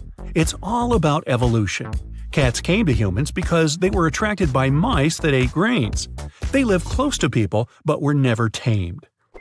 Trees have their own underground internet. Mycelium filaments interconnect the roots of 90% of trees. Trees exchange information and nutrients through them. They warn each other about danger and fight parasites together. Trillions of microorganisms live inside you. Ooh! They make up 3% of your body weight and weigh up to 6 pounds. Microorganisms play a significant role. They help with digestion, absorb nutrients, and do many other things we never notice. In comparison with microorganisms, there are really few people on our planet. A teaspoon of soil contains more living organisms than there are humans on planet Earth. Go ahead, count them. Human brain capacity has a limit. Scientists estimate that your brain can store 2.5 million gigabytes of data. To use up all your limits, you need to upload a 300 years long high-quality video right into your memory. Go ahead, I'll wait. Since 1950, humanity has mined nearly 200,000 tons of gold. If we made a cube out of all this metal, it would be 70 feet high and wide. Recent data from scientists confirm that in the Earth's core, there are vast reserves of gold. The metal is enough to cover all the planet, and people might have gold up to their knees. The problem is, we can't mine it from there. Scientists used to believe 400 billion trees were growing on Earth, but there are over 3 trillion of them, or 420 trees per person. There are more trees on Earth than there are stars in the Milky Way galaxy. Wrangel Island was the last place where mammoths lived. These giant animals disappeared about 4,000 years ago. By this time, the Great Pyramid in Giza had been around for only 500 years. Archaeologists have found honeypots that are 3,000 years old in Egypt. They didn't spoil, and it turned out to be edible. It's possible because of the chemical composition of this product. Bacteria and insects that can spoil honey can't live in it. You're drinking the same water that dinosaurs drank. The water on our planet is the same as it was billions of years ago. Only a tiny portion of the liquid has evaporated. By the way, scientists still don't know exactly where the water came from. We have a detailed map of the Moon and Mars. Still, over 80% of the Earth's ocean is unmapped and unexplored. We can't study the oceans properly because of pressure, cold, and lack of light underneath billions of tons of water. The myth that you can't put hot food in the fridge is true. If you freeze some hot soup or roasted meat, the food might lose its nutritional value. You also risk breaking the refrigerator. Before freezing, it's best to wait for the temperature of the food to drop to room temperature. There's a biologically immortal creature on Earth, a transparent jellyfish called… I'll leave it on the screen. When it reaches maturity, it sinks to the bottom and turns into a polyp. From a polyp, the creature again turns into a jellyfish. The number of rebirths is unlimited. You can break a glass with your voice, but it's pretty hard. The volume of your scream must be at least 105 decibels, and it must last about 2 to 3 seconds. The jackhammer works at a volume of 90 decibels. Hey, I had a gym teacher once who was named Jack Hammer. Sailors from all over the world talked about the giant squid they met on their voyages. For many years, scientists considered monsters with long tentacles to be a myth. But in 2004, the first photo of a squid was taken. They exist. Scientists have registered an animal that has grown to 43 feet. Holy calamari! Flamingos are white. The bird turns pink due to beta-carotene. This pigment is found in the algae and the shrimp it feeds on. You can change your skin color too. If you eat a lot of carrots, your skin will turn slightly orange. This will happen because of the high beta-carotene content in the vegetable. Your nose and ears get bigger every year. This isn't due to an increase in size, but due to gravity. With age, the cartilage of the nose and ears weakens. Because of this, they sag and appear more prominent. The Kepler Space Telescope expedition confirmed that Earth isn't unique. Most likely, our world isn't the only place in the universe where there's life. The device, the size of a minibus, flew through space for 9 years. During this time, it confirmed the existence of 300 million potentially habitable planets. They have a solid surface, liquid water, and nearby stars that look like our Sun. All plants, fungi, animals, and humans evolved from a single microbe. Scientists called it LUCA, the last universal common ancestor. The microbe was discovered by comparing the genes of living beings and their descendants. LUCA lived 4.5 billion years ago. It lived in the craters of deep-sea volcanoes among hot lava and water. Hey, I think we should have a family reunion, don't you? Recent research has shown that Neanderthals could hibernate like bears. This is confirmed by the bones of ancient people from the Spanish cave Cima de los Huesos. Scientists have found signs of slow bone metabolism. It proves Neanderthals slept for months and did not leave the cave. The myth that closed eyes improve memory is true. When your eyes are closed, you don't need to memorize information visually, and the environment does not distract you. This frees up your brain energy and makes the memory more efficient. The acidity levels of the human gastric juice and the acid from the car battery are almost identical. Plastic and even metal will dissolve in your stomach. If we drop a metal plate the size of a penny into gastric juice, there will only be about 63% of it remaining within 24 hours. You can put a shark in a trance for 15 minutes. To do this, you need to stroke its nose with your hand. Yeah, you first. I'll watch from here, thanks. This sort of hypnosis is called tonic immobility, thanks to the receptors in the shark's nose. When stroked, the receptors send many signals, and the shark's brain cannot process them all. I know the feeling. The deeper you go, the creepier they get. You're about to travel to the darkest ocean depths and check whether this claim is true. Are the creatures living there as scary as people think? You go 120 feet down underwater. Pay close attention to the bottom under your flippers. Oh my, what's that terrifying face half hidden in the sand? That's the northern stargazer. You can meet this fish in the eastern United States. It buries itself in the sand until unsuspecting prey gets near. Then, the nightmarish creature electrically shocks the poor animal and dines on it. You are moving deeper to 240 feet under the surface. That's where you spot a colorful, puffy creature, no more than 1 foot long. It's the sarcastic fringehead. At first, the fish seems to be harmless. Only unless it's provoked. When this animal is agitated, it opens its huge mouth to fend off predators. This defense tactic is a sight to behold, both surprising and frightening. Luckily, the fish is no threat to people whatsoever. The creature you see next can comfortably live in shallow waters, but you meet it at a depth of 900 feet. You don't even need to wonder why the animal's called the Game of Thrones brittle star. Unlike starfish that slowly crawl across the seabed, this creature moves fast. It wriggles its long, flexible arms to get from point A to point B.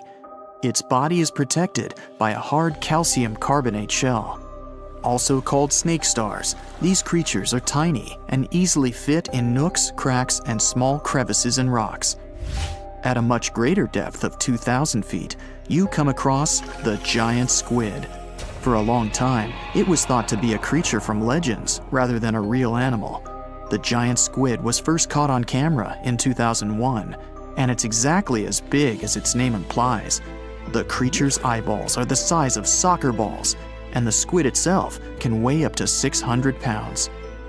Almost 3,000 feet below the surface, you get spooked by another creepy-looking animal. It's somewhat red and rather small, no longer than 1 foot long. As you approach the creature, it looks rather docile, or maybe just indifferent. The vampire squid, that's the animal's name, looks like an umbrella with tentacles. It doesn't even produce ink, so you leave it alone. Soon after that, at a depth of 3,200 feet, you meet the cookie cutter shark. This creature is a parasite. It attaches itself to big fishes, dolphins, whales, and sometimes even people.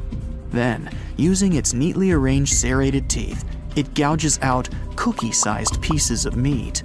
This nasty glowing animal doesn't grow larger than 20 inches and lives in the ocean twilight zone. At a depth of 3,300 feet, the light becomes a rare and valuable thing. The animals living that far away from the surface have to evolve unusual features to survive. That's how the barrel-eye fish ended up with a transparent head and 2 super-sensitive barrel-shaped eyes. Right now, pretty much like always, they're pointed upward, allowing the fish to see potential prey and you. Almost 4,000 feet below the surface, you see something droopy and saggy. The blobfish doesn't have a skeleton or any muscle. Its jelly-like flesh lets the creature survive incredible water pressure. Despite its appearance, the blobfish is an ambush predator. It usually lies very still on the bottom, waiting for unsuspecting prey to swim by. You go a bit deeper and spot a creature that looks particularly ghastly. The goblin shark senses prey with its snout. The creature's terrifying jaws are attached to elastic ligaments. When some animal comes too close, the shark catapults its mouth forward to catch it. If your mouth could do the same, you would be able to eat things dangling 7 inches away from your face. Even deeper than that, at 5,000 feet, you notice another member of the shark family. The frilled shark looks like an overgrown eel, but its gills are lined with red fringe at the edges, hence the name. The creature's horrifying mouth has 25 rows of razor-sharp backward-facing teeth, 300 in total. The shark prefers to hover in the water, waiting for its prey to come closer. Then, it charges at it like a snake. Suddenly, you see something glow brightly like an electric bulb. But after coming closer, you recoil in horror. The creature looks like an upgraded eel equipped with oversized teeth. That's the deep-sea dragonfish that can live at a depth of 6,000 feet. Chemical processes going on inside the fish's body produce an eerie red glow. This glow is used to communicate with other fish. At the same depth, you meet another deep-sea inhabitant. Its most prominent feature is its huge mouth. Thanks to it, the gulper eel can swallow its prey whole. Its stomach can expand to a terrifying size when it needs to fit something large. At a depth of 6,600 feet, you come across an angry-looking creature with a fishing rod over its head. It's the deep-sea anglerfish. The animal has an unusual dorsal spine, even though it's worn only by females. It protrudes above their mouth and has a lure on its tip, some luminous flesh that baits prey. The anglerfish has such a big mouth and its body is so pliable that it can swallow animals twice its own size. You're 7,000 feet down when you see another fish that's glowing in the dark. The black dragonfish is a sly creature. It has its light-producing organs arranged along its belly. The spooky creature also has gleaming flashlights next to its eyes. They help the animal find prey and attract potential mates. At the same depth, you also spot an enormous pillbug. But unlike the critter you can find in your garden, this one is at least 20 inches long. That's the giant isopod, and it is, indeed, related to the roly-poly, as well as crabs and shrimps. These creatures may look somewhat scary, but they're harmless. They feast on other deep-sea animals only after those have passed away. At a depth of 13,000 feet, you notice the ocean floor has become a bit fluffy. That's because it's covered with zombie worms. These creatures rarely grow to be more than 2 inches long, and still, they can break down fairly large animals, so strong the acid they produce is. The worms' feathery appearance makes them look like plants, but the truth is, these creatures munch on rock-hard bones of the world's largest animals, such as whales. The grid-eye fish almost scares you out of your mind soon after that. This creature has a pair of large greenish oval plates on the top of its head and no eyes whatsoever. Experts believe that these bony membranes detect light coming from predators, saving the fish's life. You're now 3 miles down below the surface, and that's where you spot something bizarre on the bottom. It's definitely a fish, but it's standing on the ocean floor on 3 long, rigid legs. Ah, it's the tripod fish. Curious rather than scary. This creature has adapted to the almost complete darkness by giving up on its vision. It has to rely on vibration and touch to sense prey. And then, the fish uses its fins as hands to transport food directly into its mouth.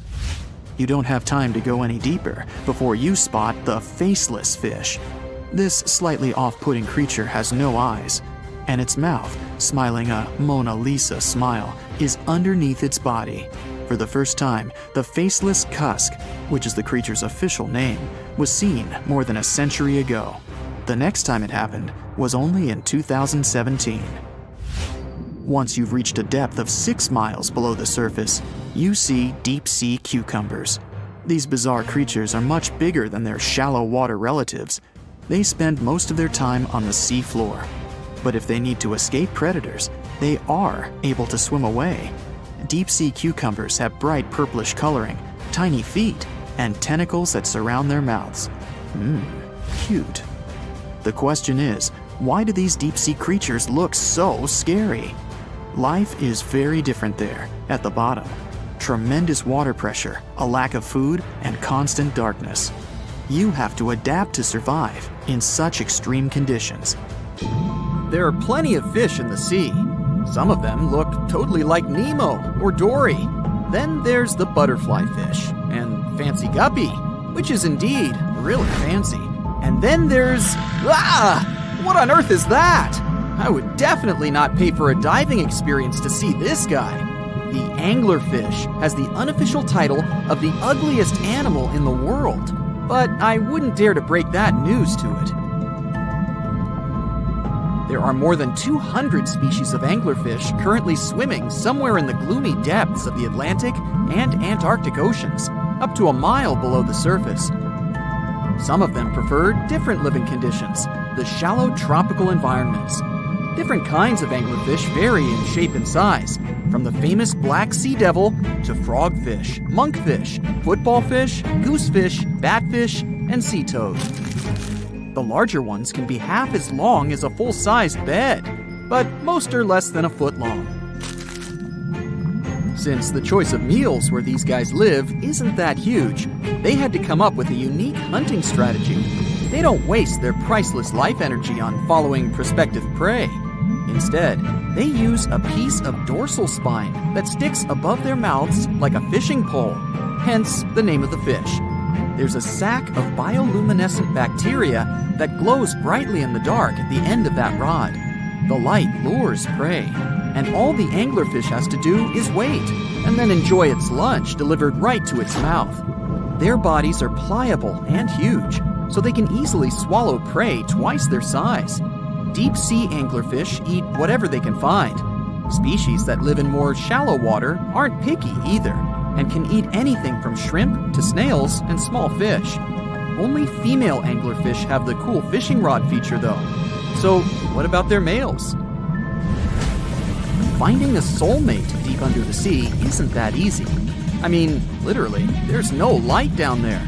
Plus, there are frigid temperatures and low oxygen levels. Anglerfish can't afford to go on many dates in those conditions, so they mate for life. And before you go aw about it, I have to tell you, they do it in quite a special way.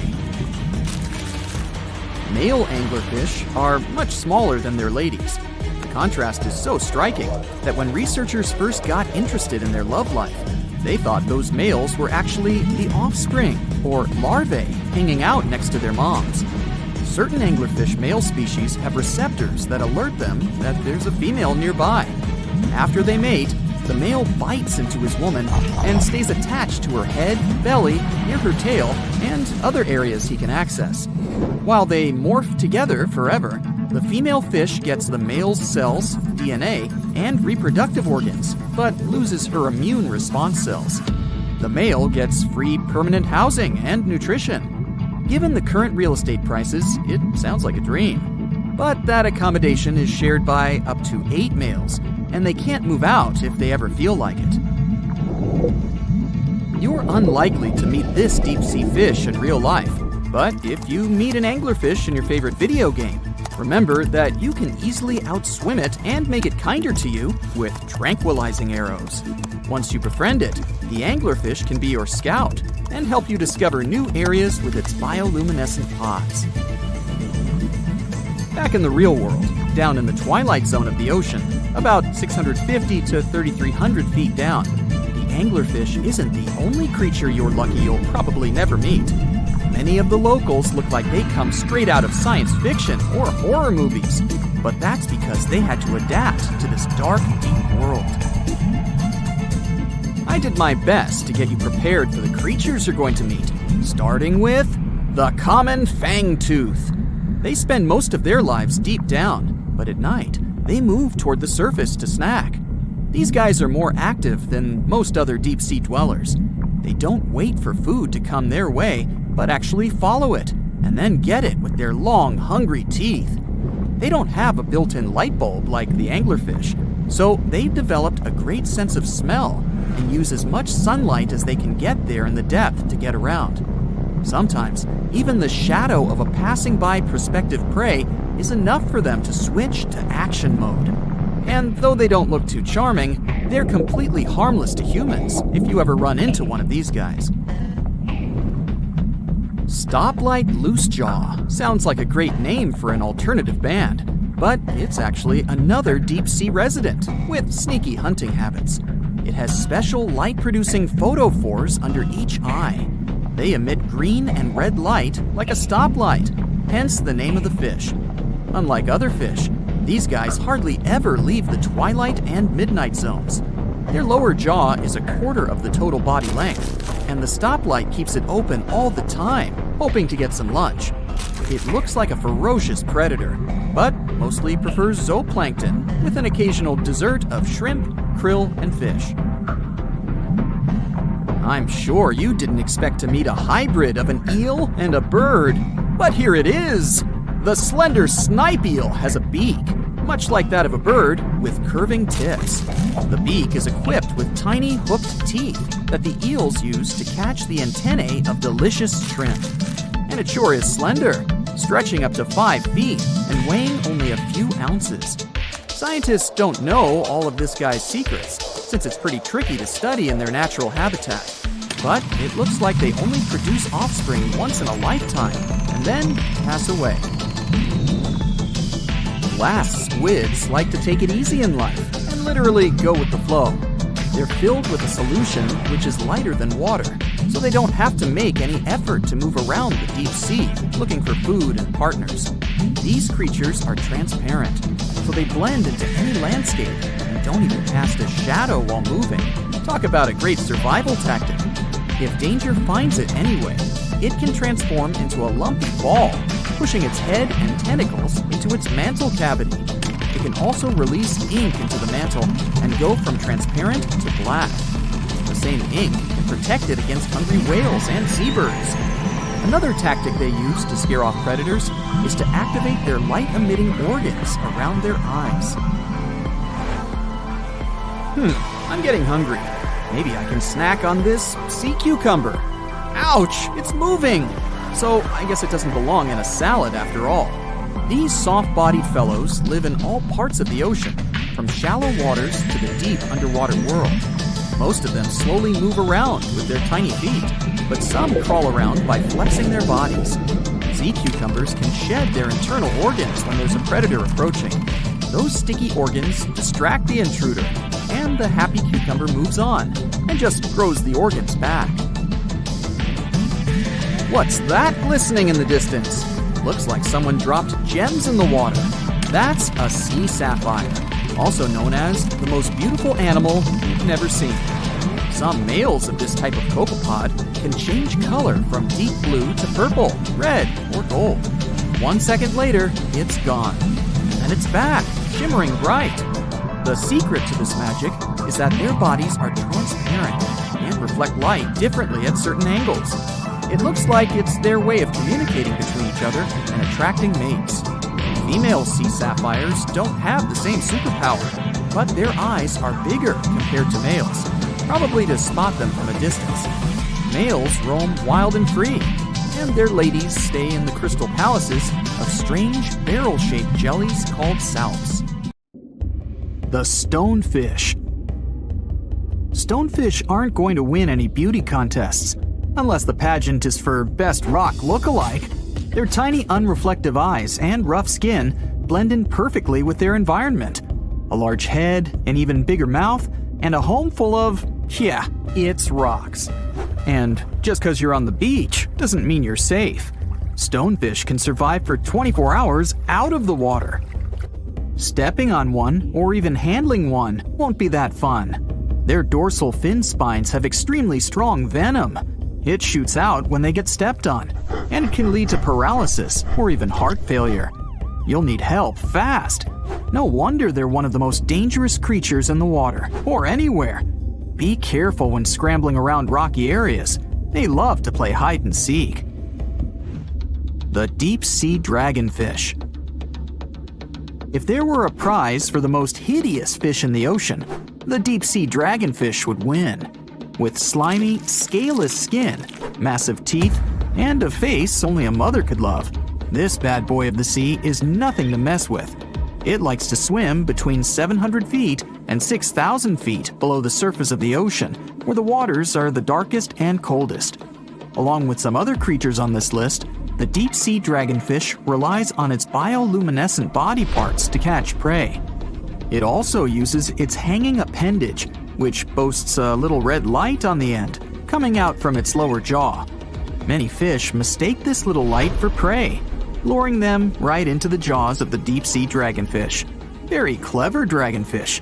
Very clever indeed. The fangtooth. The Mariana Trench is an underwater trench with a depth of 35,000 feet, nearly 7 miles below the ocean's surface. Let that sink in.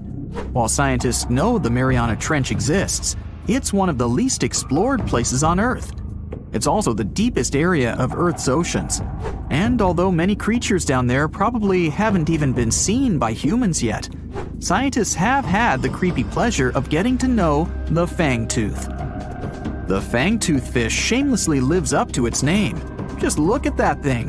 The fangtooth is carnivorous and feeds on just about anything it can find that gets caught in its sharp-toothed mouth. These fish rely on their contact chemoreception to find prey. In other words, they can sense chemical residue that comes off of other living organisms in the deep sea. This is because they don't have any light-producing cells on their bodies, unlike many other deep-sea fish. On top of all that, it's pretty dark down there, so whatever crosses their path, they chomp on. While these guys look pretty scary, they're not a threat to humans. They only grow about 7 inches long. Even so, I wouldn't want to run into one of these things during a relaxing swim in the ocean. The Dunkleosteus. Strangely enough, this prehistoric fish, known as the T-Rex of the seas, had no teeth. Those were replaced with bony plates that allowed it to have the strongest bite among other monsters of its size. The goblin shark. If you thought the movies about sharks were scary, this next deep-sea creature will make you swear off going for dips in the ocean forever. However, it lives 3,000 feet underwater, so you'll never likely see it face to face. The goblin shark looks like a cross between a shark and a creature from your worst nightmare. These sharks boast a protruding sword-like snout with a jaw that juts out to match. Unlike other sharks that have more of a gray hue, this creepy thing looks not so pretty and pink. Aside from their scary demeanor, what do scientists really know about the goblin shark? Well, not much, except that they can grow up to 18 feet in length. Looks like there's still a lot to learn about these guys, if you dare to. By the way, did you know that sharks don't sleep? Many species have to keep water moving over their gills to get oxygen, so they can't fall into a deep sleep like we do. That's why they stay half awake during rest. Typically, sharks don't even close their eyes. The cookie cutter shark. This shark is a living horror, with lower teeth being big and sharp, while the upper ones are much smaller. When its teeth fall off, the shark eats them to maintain calcium levels. Pretty smart solution for a shark. The frilled shark. Studying the frilled shark is like looking through a portal back to prehistoric times. That's because scientists think that these eel-like sharks haven't changed much since their oldest ancestors roamed the deep sea waters, so they're sometimes referred to as living fossils. These sharks' mouths are filled with a terrifying 25 rows of backward-facing sharp teeth, 300 in total. They're designed to grasp prey and hold them tight so they can't get away, according to early studies of the shark conducted in 1884 and published in the Bulletin of the Essex Institute. Luckily for swimmers, the frilled sharks live between 390 feet and 4,200 feet below the ocean's surface, so they'll probably never run into them. Probably. This is probably the worst nightmare of any dentist. The northern stargazer. Take a look at this cutie. The northern stargazer is definitely not something you'd wish to see on the ocean floor. This horrid creature hides its body under the sand, leaving its face above to wait for prey. The tasseled wobbegong. Here's another carpet shark on our list. It lies low on the bottom of the sea and patiently waits for its prey to come by. The Australian ghost shark. The Australian ghost shark isn't really even a shark, but a very bony fish. It's also a living fossil. It hasn't changed within the last 400 million years. Believe it or not, sharks and humans have a common ancestor that lived around 440 million years ago. Even though we both evolved in our own way, there are still some signs of that connection. For example, the genome of an elephant shark is very similar to humans. The Leopleurodon. This list of terrifying creatures would be incomplete without mentioning the terrifying and prehistoric Leopleurodon. This carnivorous marine reptile existed during the Colovian stage of the Middle Jurassic era and ruled the waters at 9 feet in length. Scientists believe Leopleurodon thrived in this deep-sea trench because of its ability to swim long distances and its 4 paddle-like limbs. While they probably weren't able to propel themselves toward prey like other animals of the area, they did manage to accelerate and attack very ruthlessly and efficiently.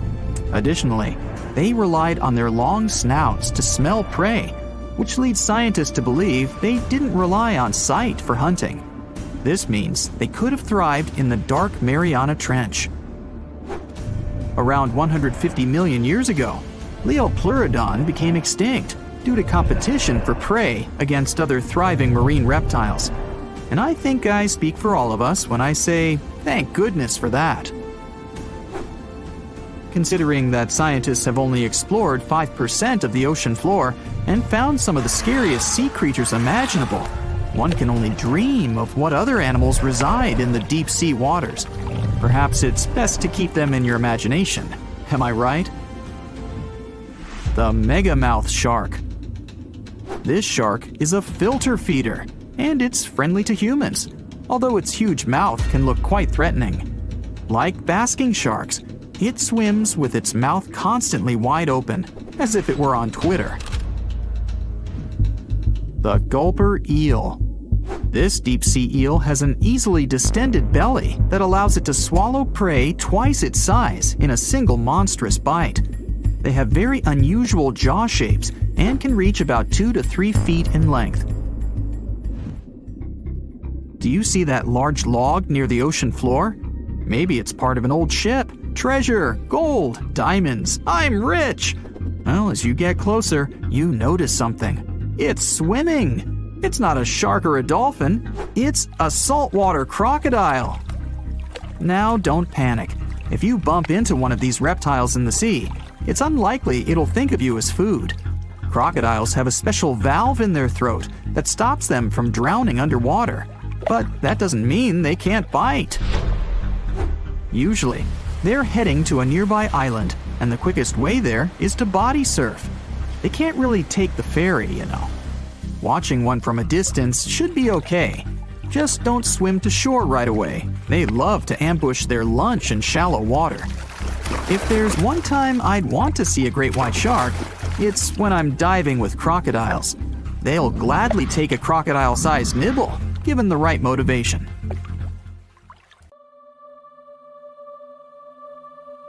Within the ocean waters, somewhere in the southern hemisphere, a ghostly black shadow looms deep down in the depths. Suspiciously swimming far below, the Megalodon is hunting for its next meal. With the appearance of a great white shark, but 3 times the size of the largest ever recorded, its intimidating design has evolved over millions of years, creating the ultimate natural predator. For millions of years, the intimidating evolutionary traits have gone unchecked and unopposed. With its keen senses, it detects its prey within 3 miles. As it swims below, it's been following an unsuspecting sea turtle that's slowly paddling above on a long voyage. The Megalodon stalks the turtle, ensuring it makes its move toward the turtle at the right moment, swimming upward at 11 miles per hour, intending to immobilize the turtle by ramming it. As it approaches, the Megalodon's adept senses notice something else lurking nearby. Pausing its pursuit of the turtle, it adjusts and turns to face another, much larger object. The Megalodon may be the largest marine predator to have ever lived on Earth, rightfully feared by all creatures within these waters, but not today. There is a newcomer to these parts, one that has a similar reputation and matches the Megalodon in ferocity. This unknown creature intends to contest these hunting grounds. The challenger is the Leviathan. As the sea turtle takes this opportunity to swim away as fast as it's able, these 2 apex predators size each other up from a distance, preparing to establish who will reign as the supreme king of the sea. The Megalodon dominated the ocean sometime between 3 to 23 million years ago, spreading to all corners of the globe, within seas surrounding Europe, Africa, the Americas, and Australia. Its focus is mainly on offshore areas where prey would be prominent. hunting sea turtles, whales, seals, dolphins, and other sharks. Its range was long, traveling between coastal and oceanic waters throughout different stages of its life cycle. Given that the territory they cover grows with each year they live, and the wide range of prey available to them, the megalodon's size can reach up to 67 feet in length. Armed with thick and robust teeth made for grabbing their prey and biting through bone, they have a 41,000-pound bite force, which is almost 4 times stronger than that of a T-Rex. Their tactics include ambushing their prey from below while ramming them into submission. With larger prey, they aim to disable them by biting at the fins, and once immobilized, biting through their chest. Their jaw is made up of around 276 frightening serrated edge teeth that are 7 inches long and jagged at the sides. The megalodon's competitor, the Leviathan, is armed with 22 large teeth of its own that come in various sizes, some up to 12 inches long. All are capable of piercing through its target. Excluding tusks in comparison, these are among the largest teeth that have ever existed on any known animal. Although it hasn't reached an overall equivalent size to the megalodon, its length is equally impressive, as it's capable of growing as large as 57 feet long. Mainly living within the southern hemisphere, they've only been around for a short while, existing from 9 to 10 million years ago. Although it hunts similar prey to the megalodon, it has a different strategic method of hunting, chasing its prey, tiring it out to the point of exhaustion, and then finishing it off by ramming it with its head and then biting it.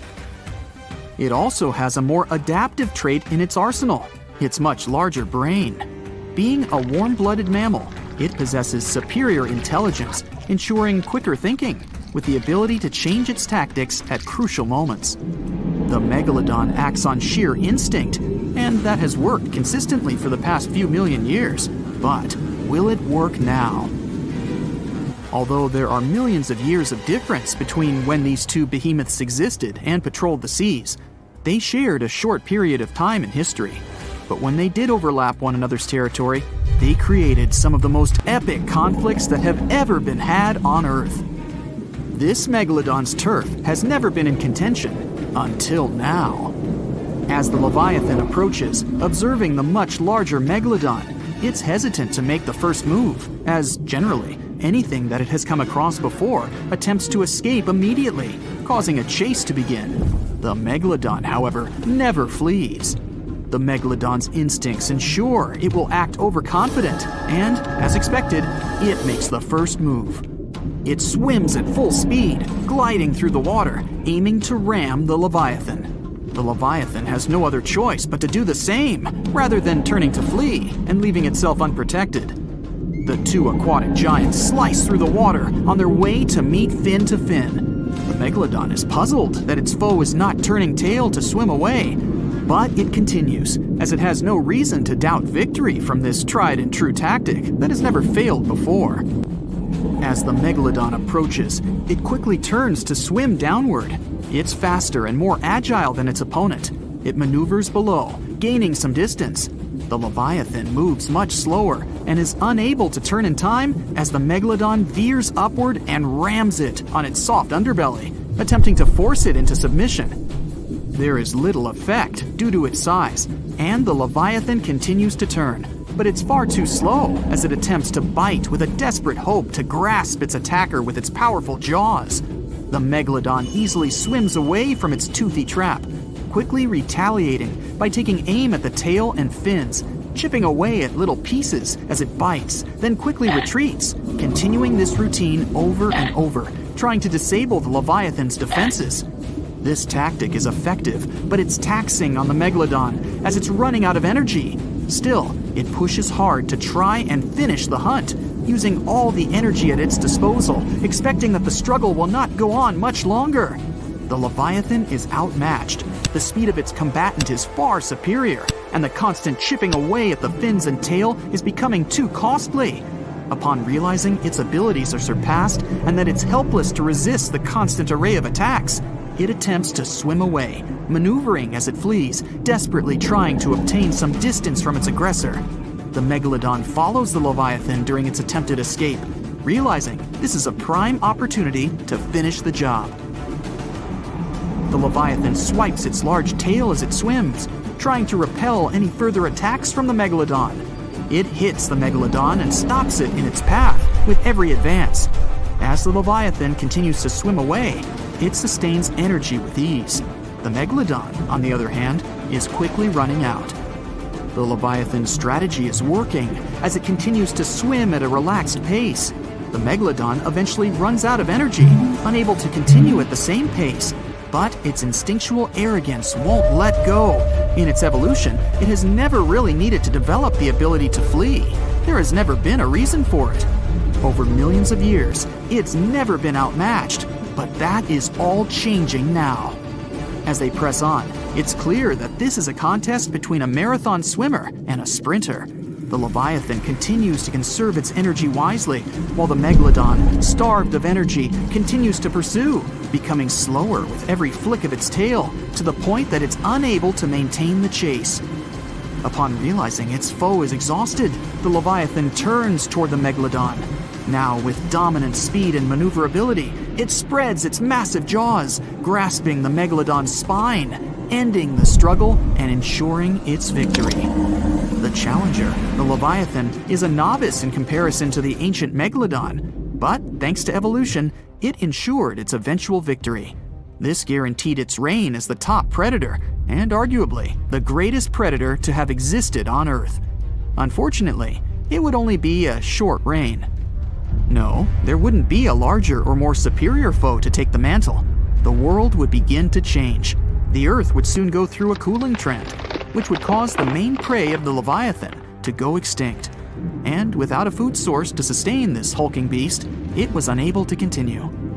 But this led to other similar predatory animals taking its place. The killer whale, sharing similar characteristics, eventually replaced its predecessor. The Megalodon would then retake the mantle by default due to the absence of its victor. Continuing with its prior successful strategy and broader food source, it ensured its prolonged survival. But as the seas cooled even further and became much shallower worldwide, it became more difficult for the Megalodon to reproduce. The suitable shallow areas that were necessary for nurseries quickly disappeared, and without these, the Megalodon too eventually went extinct. And just like its former opponent, other smaller sharks were able to adapt to these changes in the shallower waters, ensuring a more diverse pool of predators to dominate the seas. So, a mysterious discovery was made deep in the Red Sea, the so-called death pools. Woo, that's scary. In 2020, researchers embarked on a dive into the Red Sea. The mission spot was in the Gulf of Aqaba, between Saudi Arabia and Egypt. Near the end of their expedition, as they ventured deeper into the darkening waters, they noticed some strange seaweed floating above the seafloor. They decided to use a remotely operated vehicle and investigate it. Suddenly, they discovered these strange, motionless lakes of water within the sea. These are called brine pools. They're basically pockets of salty water deep on the ocean floor. And when I say salty, I mean it. Sometimes they're up to 8 times saltier than the ocean water itself. Mysteriously, they don't mix well with the surroundings.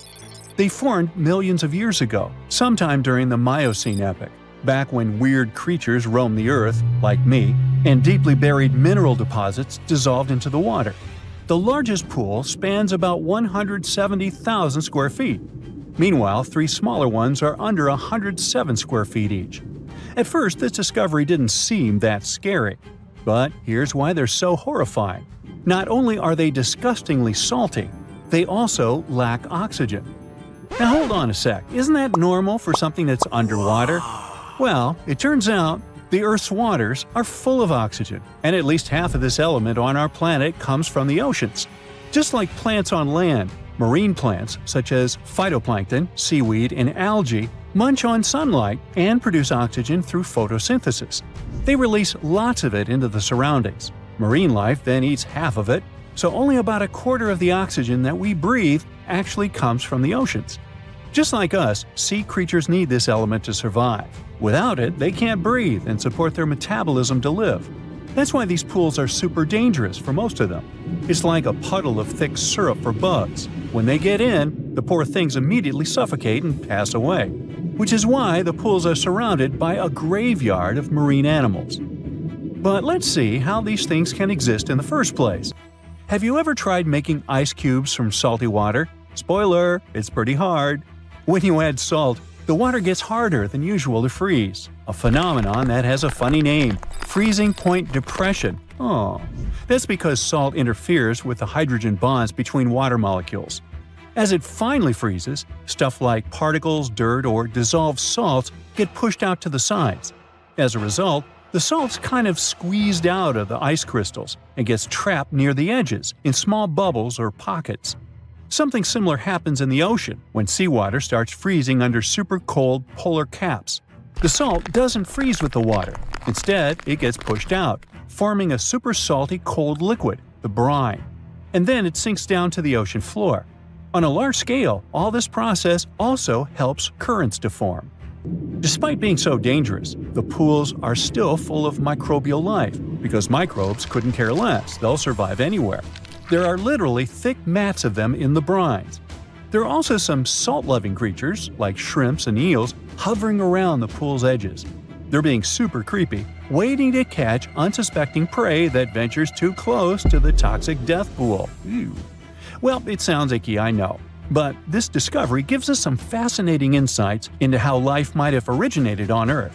We already know from the evolution theory that we came from the ocean. But now scientists think that life might have begun in the deep sea in some super dark, oxygen-free places. These brine pools are like time capsules. They're one of the closest things we found to the early Earth. They can tell us the planet's history of earthquakes, floods, tsunamis, and more. For example, they have some traces of rainfall that happened over 1,000 years ago. And they can also help us search for life on other water-rich planets. For example, Mars most likely used to have huge oceans on it. Now, NASA scientists want to send a special instrument called HABIT for a special red planet mission to study things similar to our brine pools. This will tell us more about how life appears and survives in the universe. There is lots of unexplored fascinating stuff like this in the Red Sea. That's why scientists conducted the so-called Decade Expedition and spent around 5 months exploring the place. This expedition was launched by the National Center for Wildlife. They made so many remarkable discoveries that now we've got 77 new research papers. For example, they found over 10 blue holes, incredible underwater sinkholes that host unique ecosystems. They also learned that dolphins can use those blue holes to protect their young from predators. Scientists also found traces of great white sharks, a creepy community of deep-sea lanternfish living in low oxygen conditions, and even a new coral species. It's the most resilient deep-sea corals that also vibe just fine without oxygen, like microbes we mentioned. Speaking of which, research also showed us some new ancient thermal vents and large blobs of microbial formations near Farasand Island. Now, can you believe that with all that, we only explored 5% of the ocean? It's divided into several layers based on depth. Each layer becomes darker and more isolated from sunlight as we go deeper. The places that no sunlight can reach are terrifying. Now, the fun, cute layer with dolphins and turtles is called the epipelagic or sunlight zone. It's so tiny, but even this layer is about 650 feet deep. Then we have the mesopelagic or twilight zone. It's the layer of mysterious octopus, shark, and other loners which extend to about 3,000 feet down. And then the horrors begin after this one. We encounter the bathypelagic or midnight zone. It extends to 13,000 feet below the surface, about a half of Everest above you. Here we have the famous poor blobfish, squids, and anglerfish. Below it is the abyssal zone. It extends to about 20,000 feet deep. Since there's not much sunlight or oxygen, as we mentioned, most creatures here are quite small, like tube worms and shrimp. The darkness continues until we arrive at the scariest place of the planet, the place full of trenches formed by tectonic plate movements, the Hadal Zone. It's named after Hades, the deity of the underworld in Greek mythology. Just like Hades' realm is dark, remote, and guarded, The hadal zone is the deepest and most depressing part of the ocean. It starts at depths of around 20,000 feet and can go down to 36,000 feet and more. The famous Mariana Trench also belongs to this zone. Only 3 people in history have ever explored these depths in person, making it one of the least explored and most mysterious places on our planet.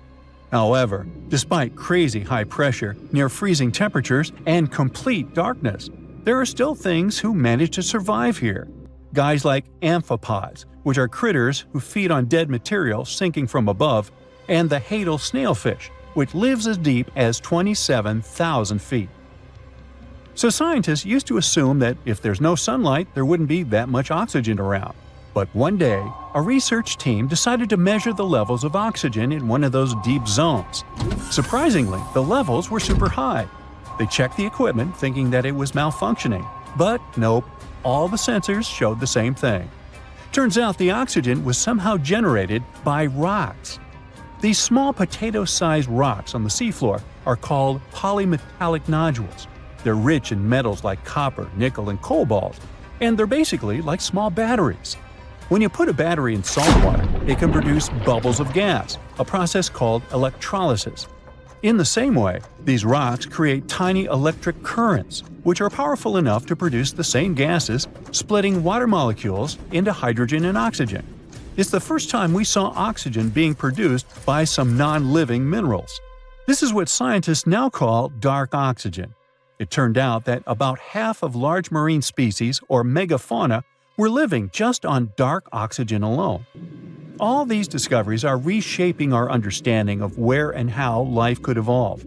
It means that we might be able to find life on other planets or satellites with low oxygen conditions, like Enceladus and Europa, the moons of Jupiter and Saturn, and they have large bodies of frozen water on them. Wow! The water is bubbling under the fishing boat as if something is coming up out of the water. It gets closer and closer. The water seems to boil. Suddenly, you see giant jaws and glistening teeth. Seconds later, a huge shark jumps out of the water and crushes the boat in one bite. It was the Megalodon, the largest fish that ever existed on Earth. Now, we pictured the Megalodon as this, an enlarged version of the white shark for a long time. But scientists continue to argue about its appearance. So far, they agree that the image of this giant shark was wrong. Here's the data that scientists are sure of. Size, about 50 feet long. That's as big as a school bus and comparable to the length of a subway car. 8.5 times the height of an average person. Let's compare it to the modern white shark. The Megalodon is 3 times bigger, but that's just a rough estimate.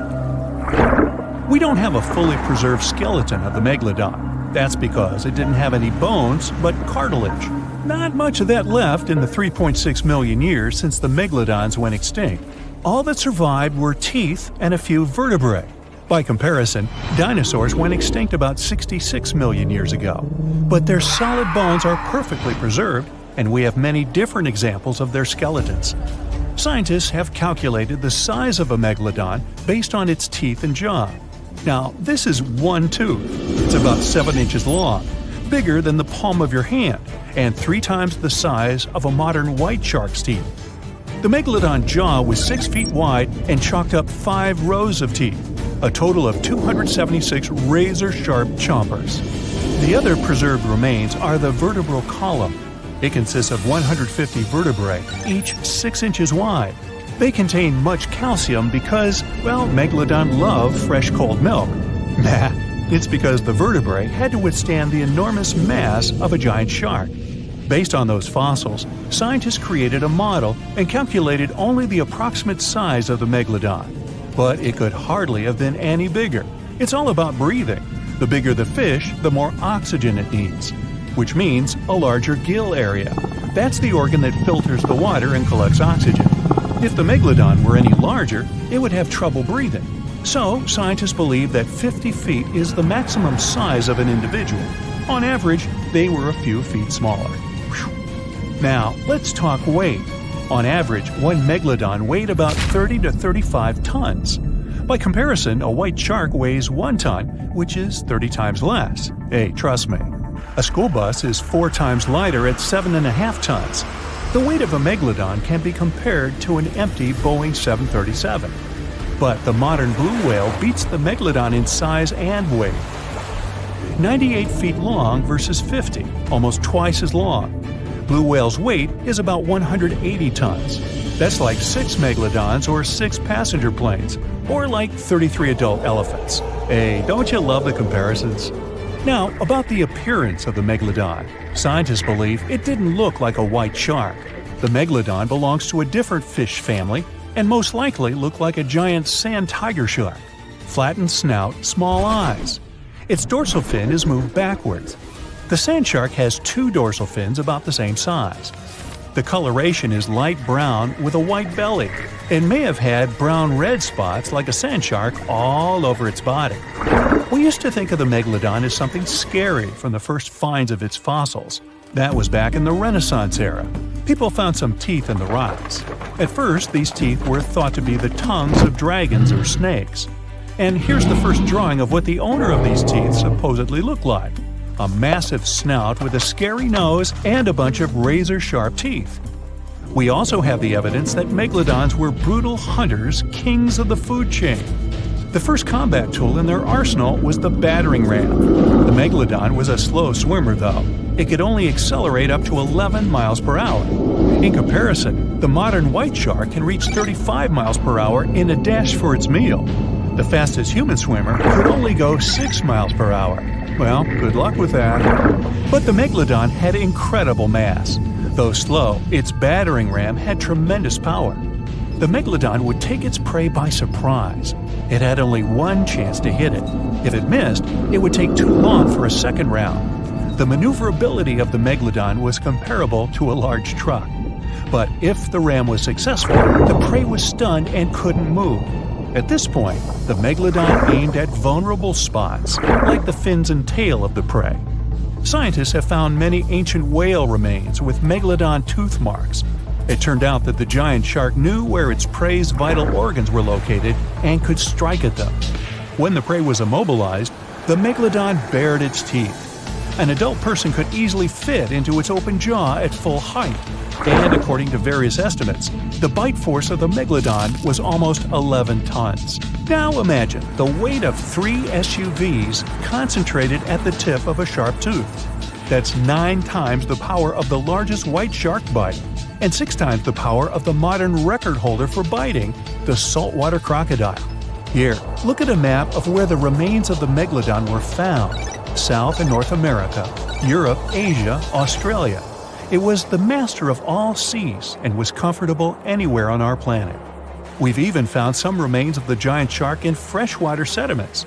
Perhaps it wasn't afraid to enter rivers to hunt. Now, other scientists say that maybe the megalodon wasn't even a predator, all because of its size. It couldn't swim fast. It couldn't even make short dashes like the white shark. If prey tried to escape, the megalodon didn't rush into pursuit because it could never catch up with it. Another problem is the skeleton of the megalodon. The cartilage is weaker than the bones, so the musculature of the giant shark was not as massive and robust in the first place. The megalodon may even have been a scavenger and never got into fights. This is one of the reasons why ancient sharks became extinct.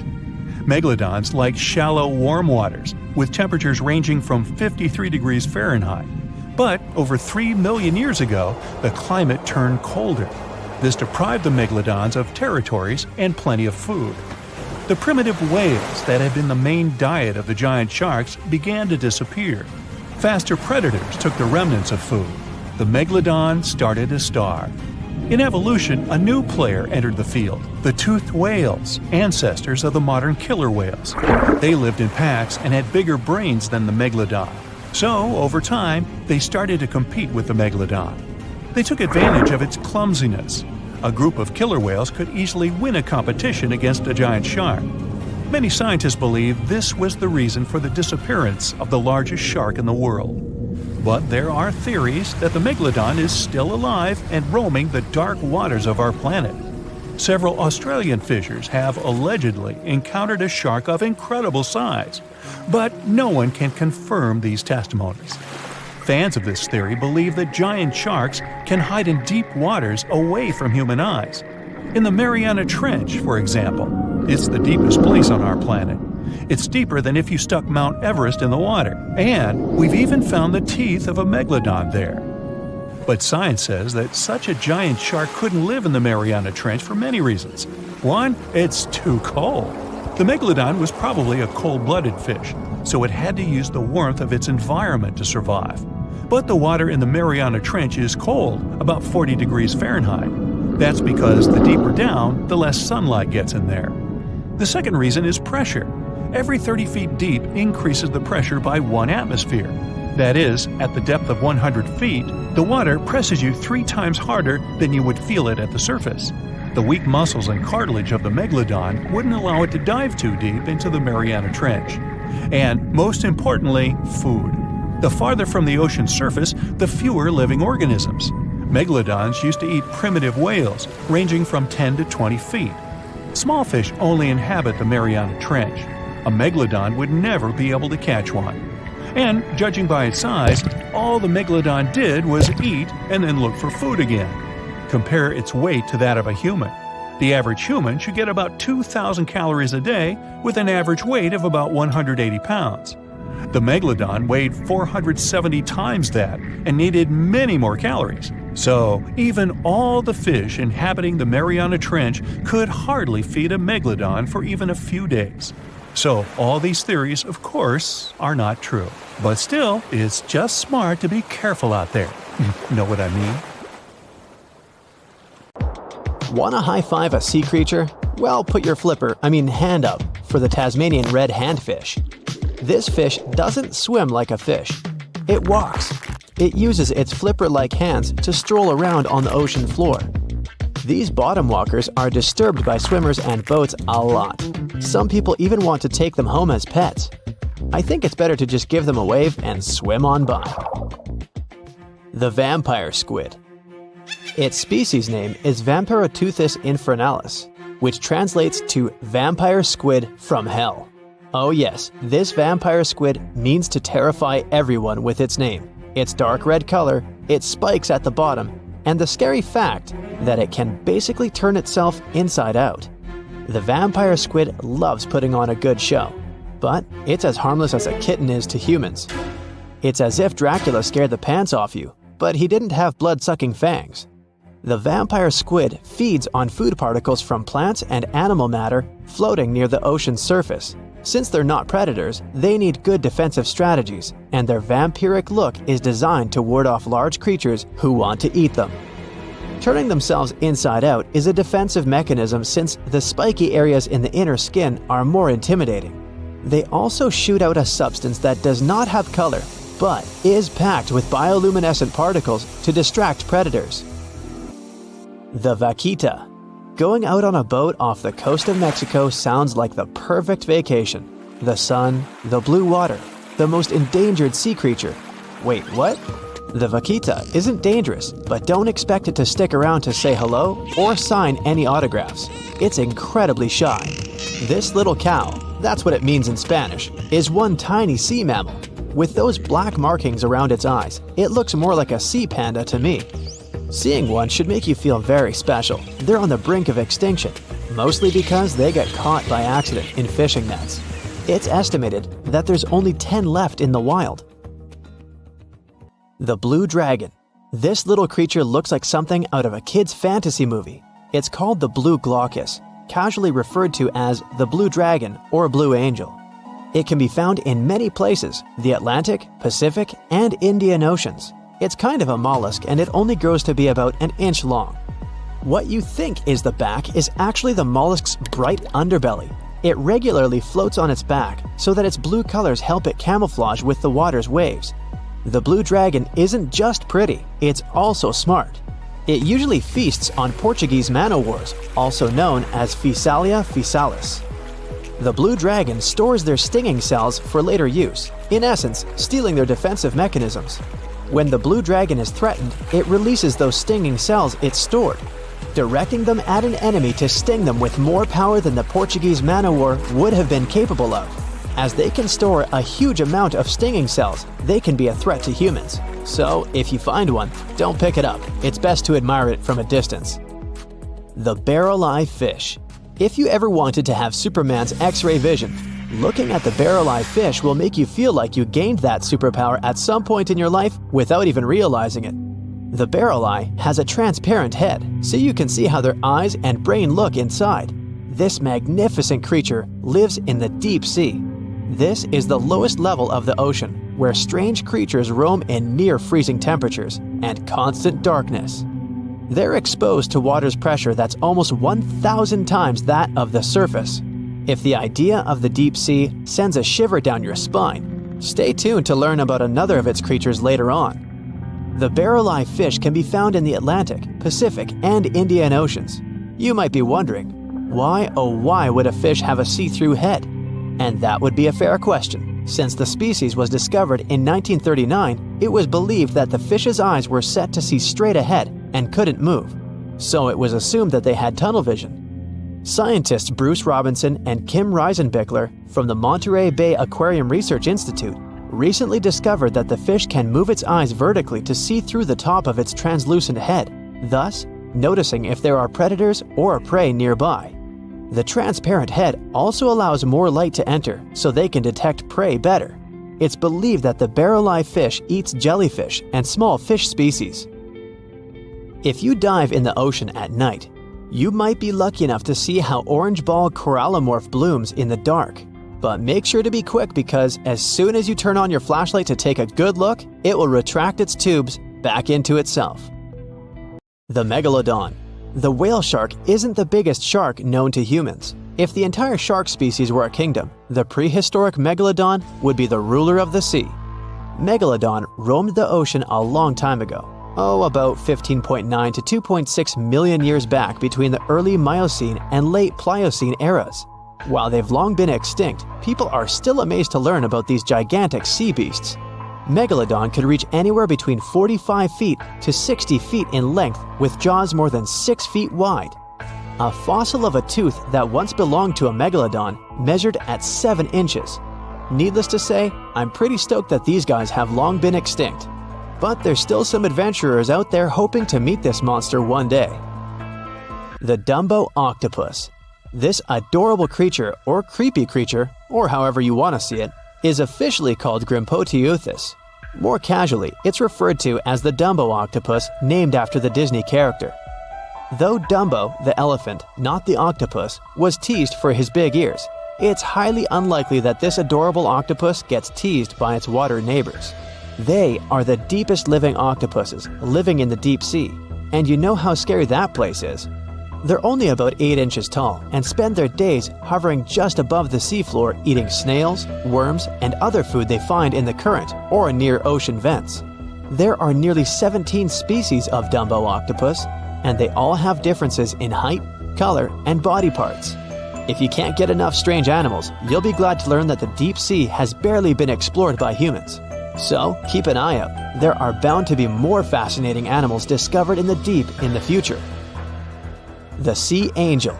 These creatures might look and sound pretty cute, but their diet is far from sunshine and lollipops. Their favorite food are sea butterflies. They lay mucus traps for them and wait in ambush. The squat anemone shrimp. This shrimp is tiny, only 0.5 inches. It's also known as a dancer shrimp because of its peculiar behavior. When agitated, it raises its bottom above its head and does a little dance. Divers also say it readily jumps on their hands and cleans them. The coconut crab. This guy may look pretty creepy, especially when the sun goes down. Mature coconut crabs are around 3 feet in length. Their preferred foods are coconuts, but they can also hunt down lizards and even large birds. The slender snipe eel. Slender snipe eel is a slim and long creature that's still a mystery for marine scientists. It's 4 feet long and it has at least 750 bones in its spine, which is much more than any other animal in the world. The sea pen. Sea pen is 7 feet long and it has a lot of varieties, but most of them look indeed like a pen or a quill. The similarity is even more striking when the animal has a water-filled bulb that anchors it to the floor. The Persian carpet flatworm. This creature looks indeed like a carpet, despite being very small by comparison. It's only 4 inches long, able to become both male and female. It doesn't really mate with other flatworms. Rather, it fights them for the right to bear posterity. The flamingo-tongued sea snails. Tourists love these extraordinary snails for their pretty colors, thinking it's a shell, but in fact, the shell is quite dull and hidden underneath colorful soft tissues. They eat softer, toxic parts of corals and store their toxins to protect themselves. Most of the ocean is still shrouded in mystery, whether we're talking about dark corners or creatures that are hiding in the depths. But sometimes, it gives us a peek into scary things it hides in its cold, dark depths. Like when you hear on the news that there are some deep-sea creatures washed ashore after a powerful storm once again. Some just look weird, while others are real monsters that live at depths of more than 3,300 feet. The coldest and deepest parts of the ocean have created one specific phenomenon called gigantism. So, sea spiders, squids, worms, and many other animals, mostly invertebrates, or creatures without backbones, they're all way bigger and scarier than the versions we see in the more shallow areas. In the Pacific depths, you can see a sea sponge as large as a minivan. Or what about the colossal squid that lives in sub-Antarctic waters and is nearly 14 times longer than the arrow squid, a type that mostly lives in New Zealand? Researchers found many of these underwater monsters in the abyssal zone of the ocean. Back in 2021, the researchers showed images of the giant phantom jelly. It was at a depth of 3,200 feet. Its tentacles were 33 feet long. Wow, I wouldn't like to face that one on the beach. It probably eats only small fish and plankton, but it can swim to depths of more than 21,900 feet. And down there, this giant jelly doesn't have enough food. How does it survive then? Scientists haven't figured it out yet. And there are even more questions related to the giant squid, the biggest one ever found. This monster is 43 feet long, with a weight of nearly a ton. Imagine if those tentacles would grab your car, or something like that. They would smash it like it was a toy. There's no light in the abyssal zone. Sun rays just can't penetrate that deep. So there's no algae or underwater plants there. Local animals mostly eat snow. Marine snow is not like the regular one you build a snowman with. It consists of any small flakes or remains that fall from the surface of the ocean. Maybe even some leftovers that animals up there couldn't eat. So it's not much. But apparently, it's enough for very large creatures that hide deep down there, like giant squids. Squids that generally live at such depths don't bother going after their prey. They just wait until the poor animal swims right up to their long tentacles and falls into a trap. It may not be the best method ever, because not many animals will even swim into these dark, cold parts. But it's the method that saves energy. A giant squid eats only 1 ounce of fish daily, which is approximately 45 calories. That's nearly 50 times fewer calories than an average person should eat per day. So when a squid gets 1 fish, it saves it for a couple of days. I hope giant squids won't get the idea to go to the surface and look for food when there's not enough of it in the abyssal zone. And I hope even more that giant Greenland sharks won't get that same idea. You can find them at depths of up to 7,200 feet. They're twice as slow as we usually walk. They swim at a speed of 1.12 feet per second. Their slowness is part of the energy-saving mechanism that creatures down there need to survive. But they can speed up in the form of short bursts when they need to catch prey. But they kinda change their diet from predator to scavenger, considering their environment. There will be more leftovers falling from the surface than animals to go after. Greenland sharks grow just 0.4 inches per year, and they're mostly 20 feet long, which means they live for a very long time, sometimes up to 400 years. They also have a slow metabolism, and that's one of the main factors for their long life, too. Greenland sharks like to spend their time in cold waters. They're adapted to that, since their tissues have specific chemical compounds that prevent the forming of ice crystals all over their body. That means they have some sort of natural antifreeze. So what makes them so big? Scientists are still not sure, but some theories try to explain it. There's this thing called Kleiber's rule that says bigger animals tend to be more efficient. Just take a small fish and compare it to a whale with a mass hundreds of times bigger. The whale has a greater metabolism. It conserves energy more efficiently and loses less of it to the surroundings through heat. Moving on, bigger animals can ingest bigger prey. They're more likely to go through tough issues in their environment or defend themselves from predators going after them. Also, the body gets bigger when temperatures are lower. The Greenland shark is a perfect example. So are giant sea spiders. Sea spiders are generally common, and you find some very small ones at 0.04 inches. But in deeper parts of the Antarctic, they become 3-foot-long giants. They grow so big because the cold water has more oxygen. That way, more of it diffuses into the animal's body, and that allows it to grow bigger. Yeah, both as a creature and a nightmare. And how about this giant tube worm? Researchers found it accidentally while they were exploring the mysteries of the Pacific Ocean floor. They stumbled upon unusual hydrothermal vents. Volcanic heat is a thing that gets them going. As water seeps down through faults or cracks in the rock, these vents change their direction. When the water gets out of the vent, it's rich in different minerals and chemicals. Most animals wouldn't survive being around this toxic soup of chemicals, but not these tube worms. They came as a true surprise, because not only are they not bothered by these toxic vents and the almost boiling temperature of the water, but they developed entire ecosystems there. They're unique because they don't need sunlight to survive. Instead, small bacteria are their main source of energy. That bacteria gets their energy directly from these toxic chemicals. So it's not photosynthesis, but a process called chemosynthesis. And these tube worms don't have mouths. These bacteria live inside them. Strange story, huh? Plus, these scary worms reach up to 8 feet. Giant isopods are no better either. They lurk at the depths of the ocean of 1,640 feet or more below, far away from the sunlight, looking like some monstrous wood lice. They spend most of their time on the seabed, hoping to find some food falling from higher levels of the ocean. Check out their small hooked claws at the ends of their legs. Isopods use them to remain more stable while moving around the ocean floor. Since there's no light, they have long antennae that help them feel their way around. These sensory antennas are about half the length of their body.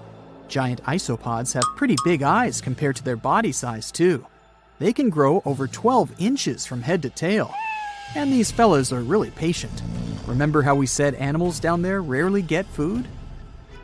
Sometimes they need to wait for years to get a proper meal. That's why their metabolism is amazingly slow. 5 years later. They can go for 5 years without eating anything. Imagine that. I get hungry just talking about this. In 2006, a biologist did research to compare the differences between the shallows and the deep sea regions. He realized the deep sea mirrors the island rule. First, isolated parts of land develop biodiversity you won't find anywhere else. Second, small-bodied life there grows much bigger when it's isolated, compared to life on large land masses. Resources are limited, but also competition and predators. And we don't know much about these deep-sea creatures. It's too expensive and too complicated to carry out such research. So we'll just wait for more raging storms to show us at least part of the monstrous world cold ocean depths hide. Hello, Brightsiders!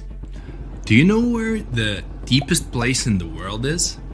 I think it's in the Pacific Ocean, near the Philippines and Papua New Guinea. It's the famous Mariana Trench. So let's take a tape measure, a very long one, and attach its end to the boat on the surface. Now we hold our breath and jump in the water. Fish and marine animals swim by. We descend lower to the depths and into total darkness. And after several hours, we reach Challenger Deep. The tape measure shows a depth of 36,200 feet. the famous Mariana Trench is not the deepest place on Earth, as everybody thought. The Kola super deep borehole located in Murmansk region in Russia beats it by a wide margin. And scientists have discovered something unusual and sinister there. When geologists were drilling the hole, they could reach the depth of 9 miles. And then they encountered voids. Scientists on the surface were surprised and scratched their heads and then decided to lower a microphone and dozens of other sensors in these voids. The temperature down below turned out to be 2000 degrees Fahrenheit, and the microphone recorded something that sounded like human groans and screams. Many people thought the scientists had been able to drill into the underworld. The shocked people up above had already begun to panic, but suddenly an unknown creature jumped out of the drill pipe. It looked like a black goat that walked on its hind legs. Its body was shrouded in black flames. The creature got out of those deep hollows and ran off into an unknown direction. Okay, wait. These are just myths that one newspaper published on the 1st of April. It's International Joke Day, by the way, but many people believed it. It made many believe the scientists working at the borehole had opened a portal to the nether, and that now horrible, outworldly creatures were free from their imprisonment. But like with any myth, there's some truth to it. The deeper the scientists drilled, the higher the temperature got. At 3 miles deep, it was 160 degrees. At 4.5 miles, it was 250. And at the maximum depth of 7.5 miles, the sensors recorded a temperature of 413 degrees. One day, scientists heard a loud explosion underground. They stopped working and everyone tried to find out what caused such a loud pop. But there was seemingly nothing there. After a while, they continued drilling deeper, and at the same depth, no accidents happened. The drilling began in May 1970. They passed the first 4.5 miles quite easily, and it was primarily hard granite rock. It was like drilling through a hard wall. But then their drill went into softer layers, and the shaft of the hole began to crumble. It was like drilling in wet sand. Every time that workers took the drill out, there was a risk that the hole would collapse under its own weight. As that eventually happened, the scientists picked a new direction to drill, and you know what's interesting? In the end, the map of the entire well looked not like a straight beam from top to bottom, but like a tree trunk which had diverged into many different routes. 9 years later, scientists reached the depth of 31,400 feet and broke the world record for the deepest borehole. By 1983, they made it another 8,000 feet deeper. After a brief pause in the work, there was an accident. A part of the drill broke away from the main body and remained in the borehole. For several months, scientists tried to extract the drill, but nothing worked, and they had to return to the depth of 4.5 miles and start all over again. The drill was divided into sections, and one such unit could only last about 4 hours before it had to be replaced. In terms of depth, that was only about 32 feet of drilling. Then the drill was lifted to the surface, replaced, and lowered back down. On average, the drilling speed was about 200 feet per month. That's like a 20-story building. In 1990, 20 years after the work had begun, scientists reached the final depth of 40,230 feet. That's like 100 soccer fields down. And after another accident, the work stopped. Guinness World Records registered the Kola Super Deep Borehole as the deepest borehole in the world. It's like Mount Everest plus 9 Empire State Buildings on top of it. One of the most unusual discoveries at the Kola Super Deep borehole was that the soil at the depth of about 2 miles almost perfectly matches the composition of the surface of the moon. It has given us more insight into how our ancient satellite appeared and formed. It seems that in the early stages of Earth's formation, a giant asteroid crashed into our planet. With that kind of force, it caused an explosion so powerful that part of our planet broke off and flew upward. This chunk of Earth remained in our planet's orbit, cooled, and later formed into the moon we know today. Another surprise for the workers was the presence of gold. There was about 2.5 ounces of gold for every ton of soil lifted. The deeper the scientists went, the older the rocks were. In layers of rock about 2.8 billion years old, they found fossilized remains of living organisms. It made the world of science bubble with excitement, as it meant that life on our planet appeared 1.5 billion years earlier than first thought. In the early 1990s, they shut down the drilling project. Gradually, the buildings around the borehole and the drilling equipment were lost. Today, a lot of tourists visit the place. It's because of those same myths about creatures from the underworld. Yes, there's a hole 7.5 miles deep under that rusty lid. But the scientists working there never reached their goal.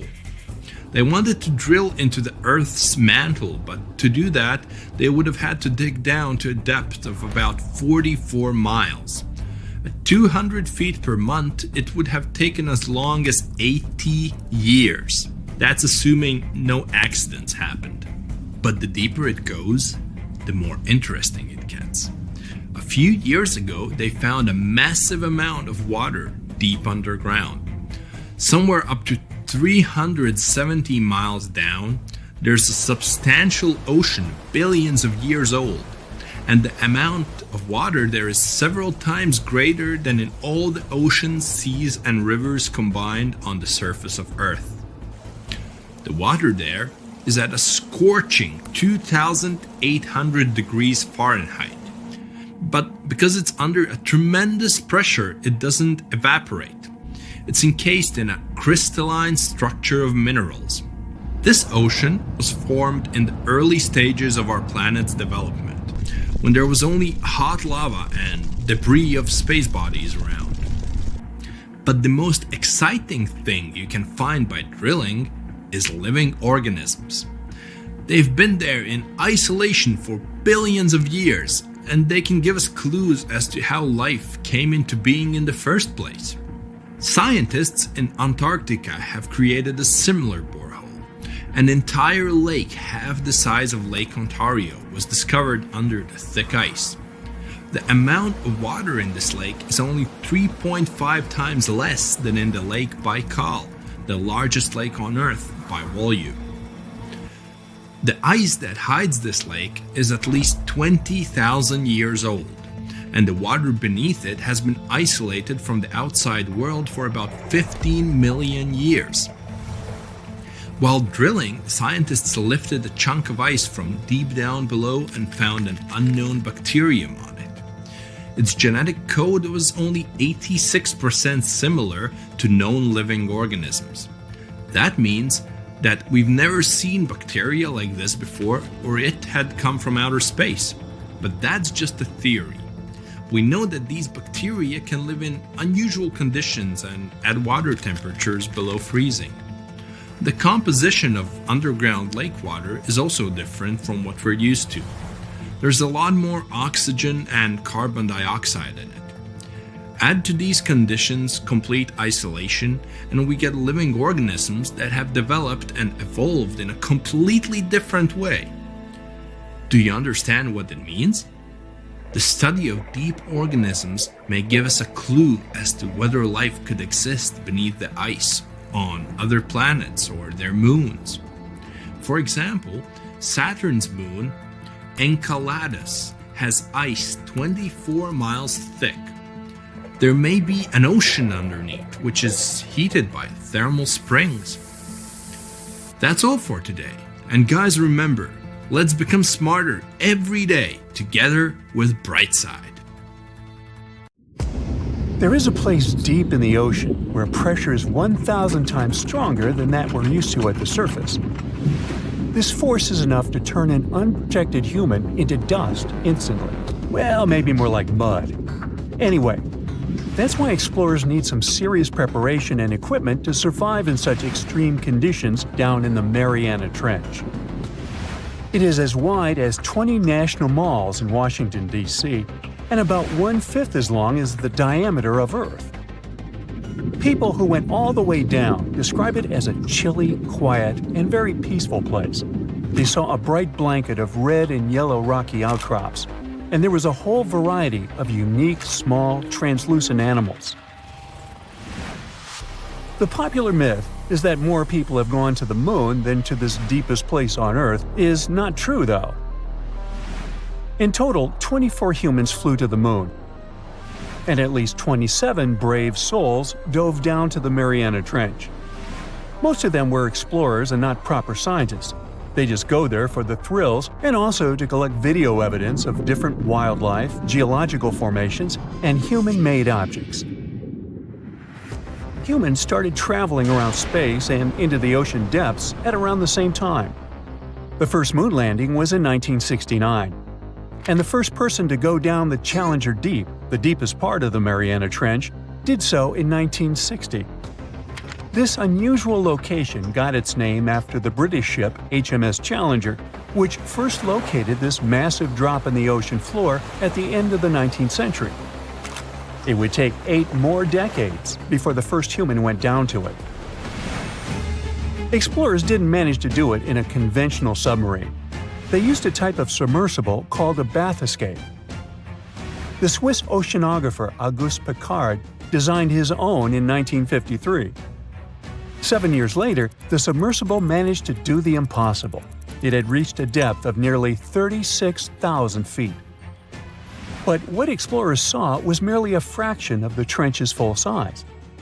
The fact that it is so huge of the Mariana Trench is just one of the reasons why it's mostly unexplored today. The absence of light is another major issue. Sunlight is incapable of reaching such profound depths, so the entire trench from top to bottom lies in absolute darkness. Because of such conditions, the ecosystem is a lot different than the shallower regions of the Pacific. This puts immense pressure on marine wildlife. Yeah, the pun is intended. Another reason why it's so challenging to survive there is the temperature. Water freezes at 32 degrees Fahrenheit. At the bottom of the Mariana Trench, the ocean is just a couple of degrees above freezing. One of the factors that hasn't let this area turn into a giant icicle is the fact that salt water has a slightly lower freezing point. The other reason is geothermal energy that warms the ground at the bottom of these just enough for it not to freeze. That's why submersibles need to have proper insulation to navigate these icy conditions. When they reach the bottom, researchers find out that this desolate and harsh climate is home to several animal species. They encountered arrow-toothed eels, snailfish, and spoonworms at various depths. There were even strange-looking translucent sea cucumbers and shrimp-like amphipods. The biggest surprise was microbial mats thriving on methane and hydrogen from the mud. Among the species, the Mariana snailfish looks like a master of the environment that can go farther and deeper into the trench to feed on prey than its competitors. Despite its seemingly fragile appearance, the snailfish has adapted to withstand extreme pressures, a superpower it wouldn't be able to survive without. The exotic life forms that live deep down aren't normal-sized, since deep-sea gigantism makes them grow significantly larger than their counterparts in other ecosystems. One example is the giant tube worm, which can be 6 feet long. Science has a hard time explaining the exact cause of this form of gigantism. Thermal vents are just one of the possible explanations. All of these factors might help explain the huge time gap in researching the Mariana Trench. The first successful dive after the 1960 expedition came only in 2012. That's when the famous Canadian film director James Cameron went down in the Deep-Sea Challenger. Because few scientists have gone that deep before or after Cameron, there is no map of the deepest point on our planet. We know very little about the oceans that cover 2/3 of the Earth's surface. Researchers have mapped out only 5% of them so far. Science still has a lot to discover in the Mariana Trench and other unexplored places on our planet. The Amazon rainforest stands as the best example of the world's most unexplored regions. The list of reasons why this part of South America is unknown starts with its wildlife: jaguars, anacondas, piranhas, black caimans, and Brazilian wandering spiders are just some of the creatures that pose a risk for researchers. Relentless year-round rainfall induces heavy flooding. Add to all this some treacherous river currents, and you can see why scientists have mapped such a small percentage of the Amazon to date. In just one region of Brazil, near Peru, there are at least 14 tribes that have never had contact with the outside world. The national authorities intend to keep it that way. Isolation of these indigenous people is the best way to protect their future. The same goes for a remote island in the Indian Ocean. After the tragic tsunami of 2004, helicopters flew over North Sentinel Island to make sure its inhabitants were alive and well. Meanwhile, the Sentinelese weren't thrilled. They took up bows and arrows to drive away the unwanted visitors. This tribe is one of the last uncontacted tribes on Earth. Although anthropologists and filmmakers visited the island in the late 1960s, we still don't know much about its indigenous population. It sits a long way off any shipping lanes in the Bay of Bengal. North Sentinel has no natural harbor, and it's surrounded by a shallow reef. This makes access to the island possible only by boat.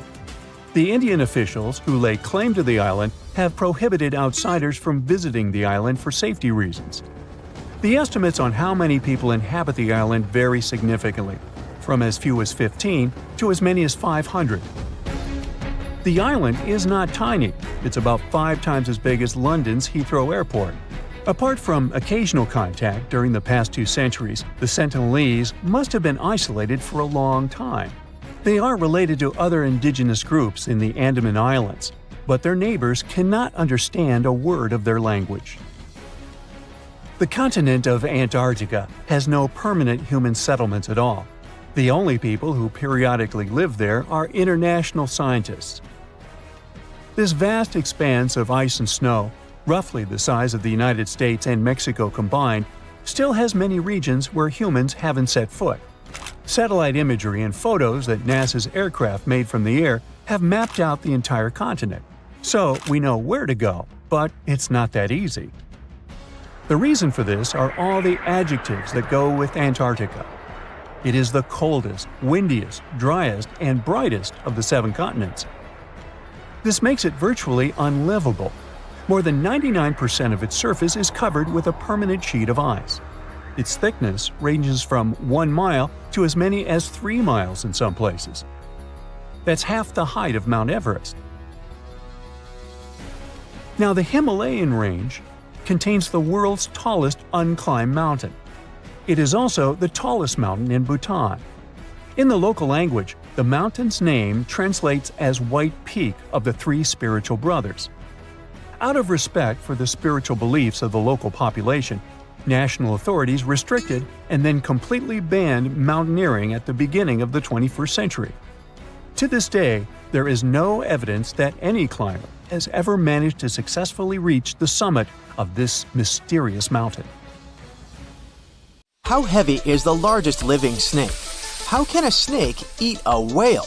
Get ready, I'm about to answer these questions. Before the last ice age, giant mammals like mammoths ruled the world. The modern animal kingdom we're familiar with was shaped around 55 million years ago.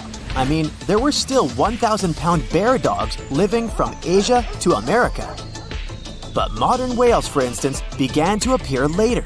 I'm saying modern whales because, surprise, surprise, whales weren't always fully aquatic.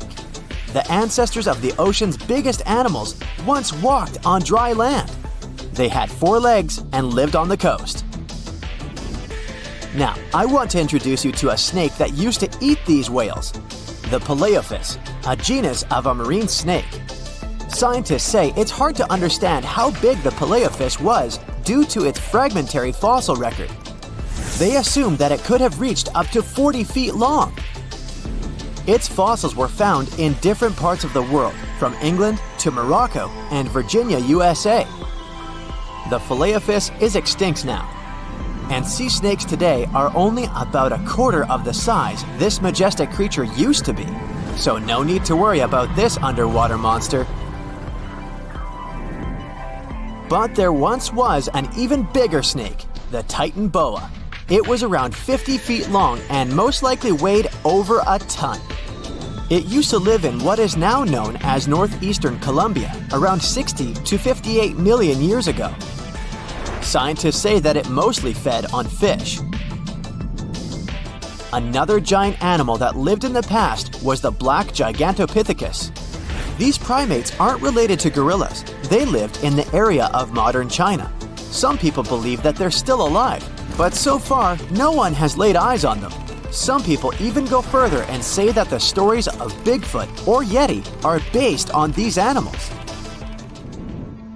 This rodent became extinct about 2 million years ago. Its main habitat was South America, more specifically, Uruguay. What's astonishing about this species is that it was the largest rodent ever known. It was bigger than a bull. Scientists believe that it weighed up to 1,000 pounds. A distant relative of this rodent is still alive today. It's called the pacarana. It's a rare animal that lives in South America. It weighs up to 33 pounds and measures up to 31 inches, not including its cute and fluffy tail. The Arthropleura was an insect that lived in prehistoric times. Imagine a giant millipede measuring up to 8 feet in length. Here you go. It was one of the largest land animals of its era, about 315 million years ago. The Arthropleura's shell was covered with tough plates. These plates were there to protect the creature from damage. Most of the time, it burrowed into the ground to avoid becoming some other animal's dinner. Meet the Megalodon. Millions of years ago, this shark lived in the ocean and ate other marine creatures. It had wide teeth, and its jaws were so powerful that the animal could finish off its prey with the force of its bite. It was one of the largest sharks to ever exist. Yet, this predator also went extinct. Scientists don't really know the reason. This made me wonder why animals were so big in the past. Nowadays, smaller creatures flee or hide from predators. But apparently, it wasn't like this before. Many centuries ago, animals didn't just run or hide, they fought back. Research suggests that this behavior may have been the most important motivation for prey to grow bigger. A study compared the skulls of ancient animals to those of their modern peers. The skulls of predatory animals have become shorter and narrower, while the skulls of the animals they hunted have become longer and broader. This means that predators learned to become experts in hunting, while prey worked on developing their defense skills. You see, a larger body size was a great advantage because it made it harder for predators to take down the animals they hunted. The bottom line, self-defense made prehistoric animals larger. The second reason why ancient animals were larger is related to their bones. They had hollow bones, which are lighter than solid bones. This type of bone allowed large animals to move quickly. Let's take sauropods. They were a dinosaur subgroup. Sauropods had giraffe-like long necks and snake-like long tails. Compared to their body size, their head was really tiny. But since their bones were quite light, they could move around without having to carry additional weight. The eating habits of these animals were also related to their body size. When experts examined the fossils of one extinct mammal species, they found out that these animals had a diet that was high in nutrients and low in fiber. And this mammal was the largest land animal of its period. In other words, following this diet, mammals could grow to be very large. There was plenty of food out there, so they didn't have to worry about finding it. Fun fact, these animals also took chewing out of the picture. They could swallow their food in large pieces instead of taking small bites. Environmental conditions also played an important role in the evolution of larger animals in prehistoric times. Those animals tended to live in warm, moist climates that provided them with a lot of food. They didn't have to compete for food sources. Researchers believe that because of these conditions, natural selection worked in a certain way. I mean, body size was more important than such traits as agility and speed. Oh, and did you know that large animals tend to produce more carbon dioxide? And ultimately, a bigger volume of carbon dioxide increases the amount of vegetation in the animal's habitat. As for the abundance of oxygen in the atmosphere at that time, it could be another vital element for some animals' growth. A good but scary example of an animal that benefited from the high levels of oxygen can be the cockroach of the Paleozoic era. At that time, cockroaches were the size of modern house cats. Now this one would give me the chills if I ever faced it. Ugh. What about today? Well, there are over 3,000 species of snakes on Earth. The smallest snake in the world is the Barbados thread snake. It's only around 4 inches long when fully grown, and the largest one? It's the reticulated python. This snake reaches around 20 feet in length. The longest python was discovered in 1912. It measured 32 feet long. As for the largest and heaviest reticulated python, it was named Medusa. Medusa was approximately 25 feet long and weighed 350 pounds. These reptiles lived in Southeast Asia in rainforests, woodlands, and grasslands. Don't be confused though, the reticulated python isn't the heaviest snake in the world. This title belongs to the green anaconda. It weighs approximately 500 pounds. Green anacondas are found in South America and Trinidad in damp, humid areas. I have a bonus for you. Here is a flying snake. You can find these snakes in Southeast Asia. They don't fly like birds, of course, but they do use the power of flight. They can go as high as 300 feet. They leap from tree branches into the air. Once they take off, it's all about aerodynamics. Their main technique is flaring their ribs and pulling in their abdomens. While airborne, they undulate from one side to another and slightly up and down. This motion helps snakes to turn and glide. Why bother with all this if they can just crawl in an old-school way? Scientists aren't sure, but they believe it might be related to escaping from predators. This way, they move from one tree to another without having to get down to the ground. Every now and then, people discover fossils of animals that lived millions of years ago. These ancient discoveries continue to capture our imagination. Which of these animals would you like to see alive? It looks like a prehistoric creature that came from the time of dinosaurs. This scary beast is called the basking shark. It can grow up to 39 feet. People have only reported 3 of them in the past 160 years. The last sighting was in 2015, and before that, about 80 years ago.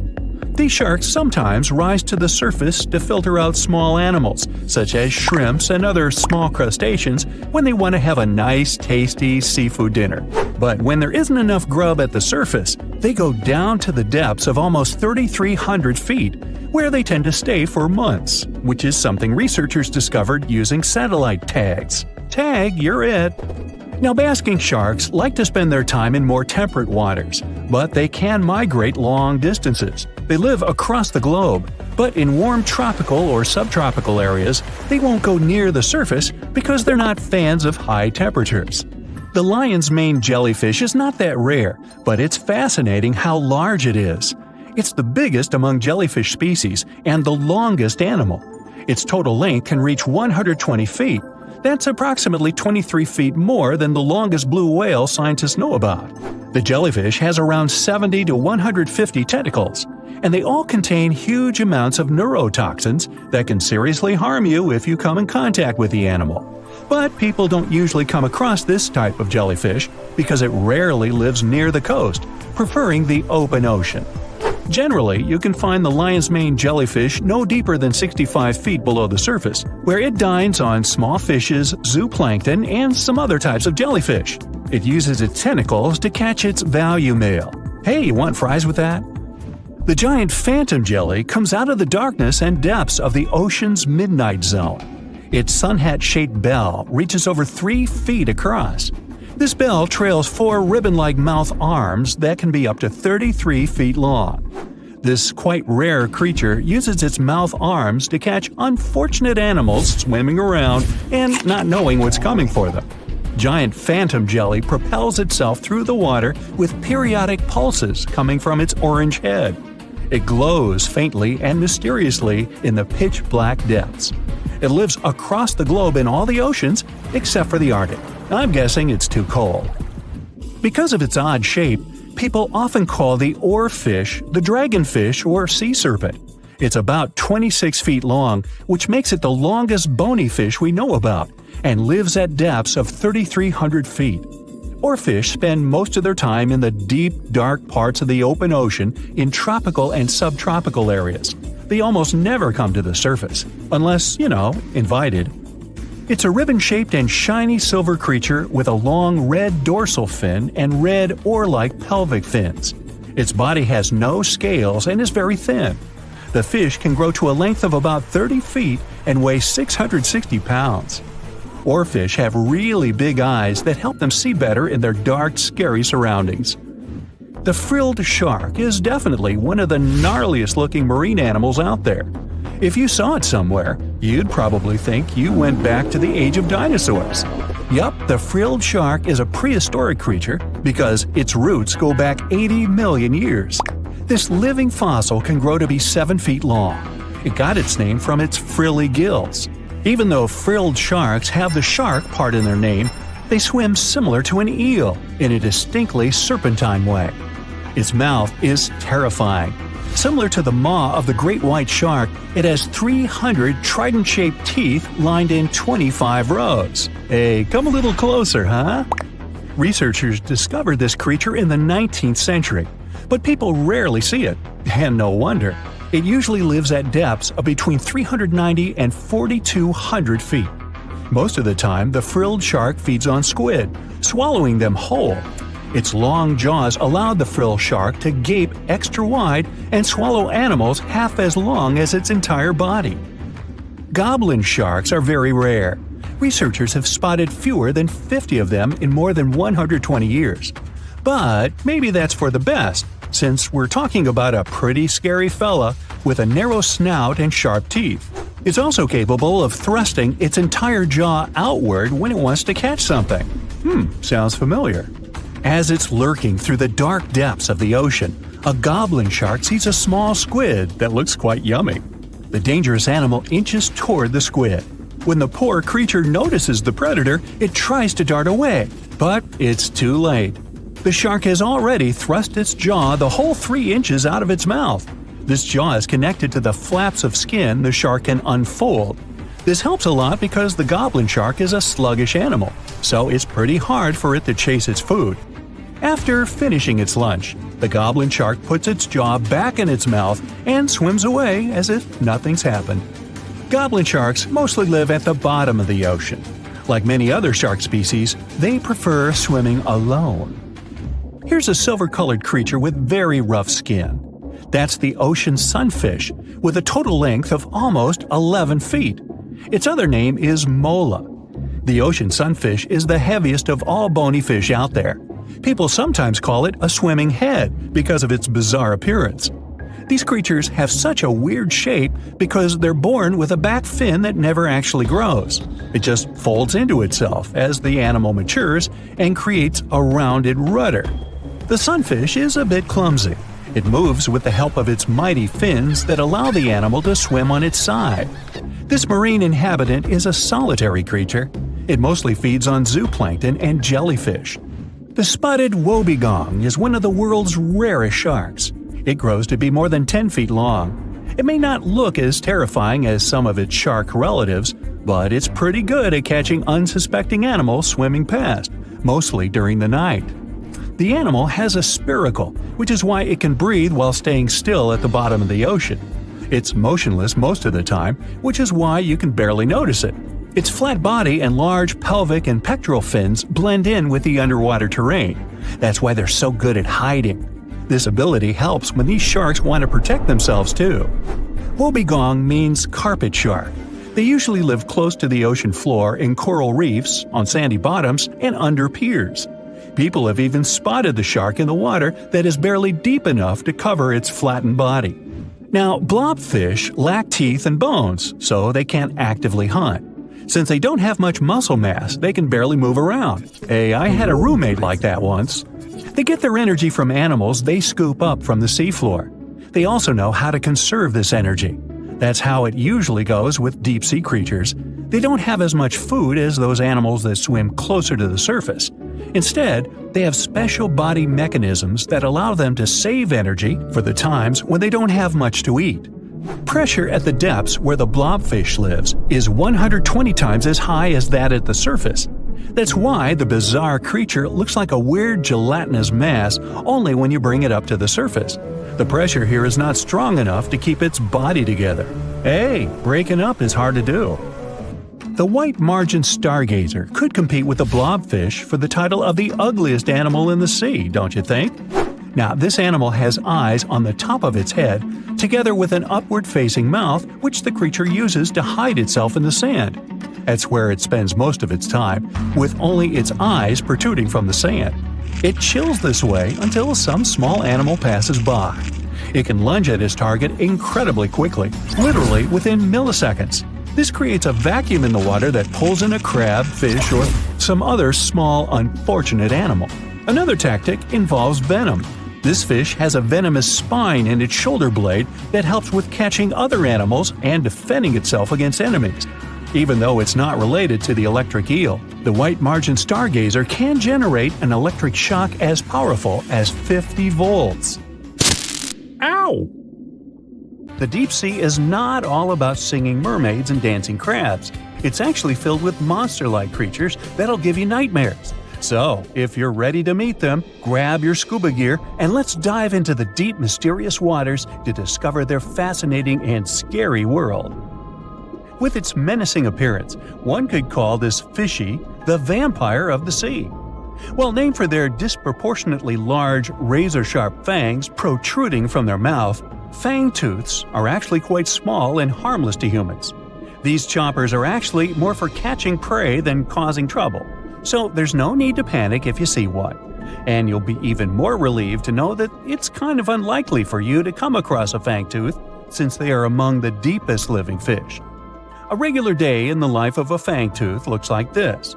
By day, they prefer to remain in the gloomy depths. Me too, fishies, me too.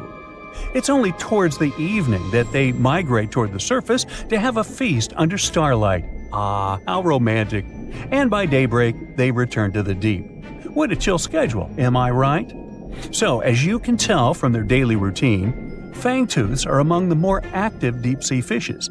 And by that I mean they seek out their food rather than just sitting and waiting. And thanks to their oversized teeth and mouth, hey, I can relate, they're able to attack prey that are even larger than themselves, which is very important in the very large, food-poor deep sea. Fitting to their environment, common fangtooths are dark-colored, either solid brown or black. And unlike most deep-sea fishes, they do not have light-producing organs or cells to communicate with each other or to attract their prey. Instead, they rely heavily on their sense of smell, in addition to making use of even the slightest bit of sunlight that makes it down to the depths. This light doesn't help them to see in any way, but it may be enough for potential prey to cast a shadow as they pass overhead, which lets fangtooths know they're around. Now here's one hilarious fun fact before we move on to the next creature. Fangtooths can never close their mouths because of their huge mouths and long teeth. But you know what? I would bet maybe $500 that my orthodontist would claim he could fix that too. Our next horrific deep-sea animal is as real as a kraken can get. Giant squid, which actually did inspire the legends of the kraken, live up to their name. The largest one ever recorded by scientists was almost 59 feet long. It also probably weighed nearly a ton. You would think such a massive animal wouldn't be hard to miss, but since giant squid live deep underwater, they are difficult to come by. Giant squid, along with their cousin the colossal squid, yep, they are different, have the largest eyes in the animal kingdom. They're somewhere around 10 inches in diameter. In other words, they are around the size of dinner plates. Peekaboo! Having such large eyes allows them to detect objects in the lightless depths of the ocean, where most other animals would see nothing. Nada, zippo. Giant squids have 8 arms and 2 long feeding tentacles that help them seize their prey. These tentacles are tipped with hundreds of powerful sharp teeth and are often double the length of their body. This helps them to snatch prey up to 33 feet away. Hey there, come a little closer. Most of what we know about giant squids come from those that floated to the surface and were found by fishermen. After years of research, it was only in 2012 that a group of scientists were able to successfully film a giant squid in its natural habitat for the first time. Yet again, the giant squid continues to remain largely a mystery due to their inhospitable deep-sea habitat. And maybe they're shy. Speaking of squids, this species is basically the space creature of the ocean. So, it's only been about 20 years since the big fin squid family was officially described by scientists. And there are still plenty of facts about them that are yet to be discovered. However, the big fin squid sightings as deep as 20,000 feet below the surface suggest that they can live deeper than any other known squid. You know what? Let's scratch the word space creature and call them the disco dancers of the deep sea to make things less scary. Because of their long, slender arms, adorned with extravagant rib-like fins, kind of make them look like they're ready to hit the dance floor.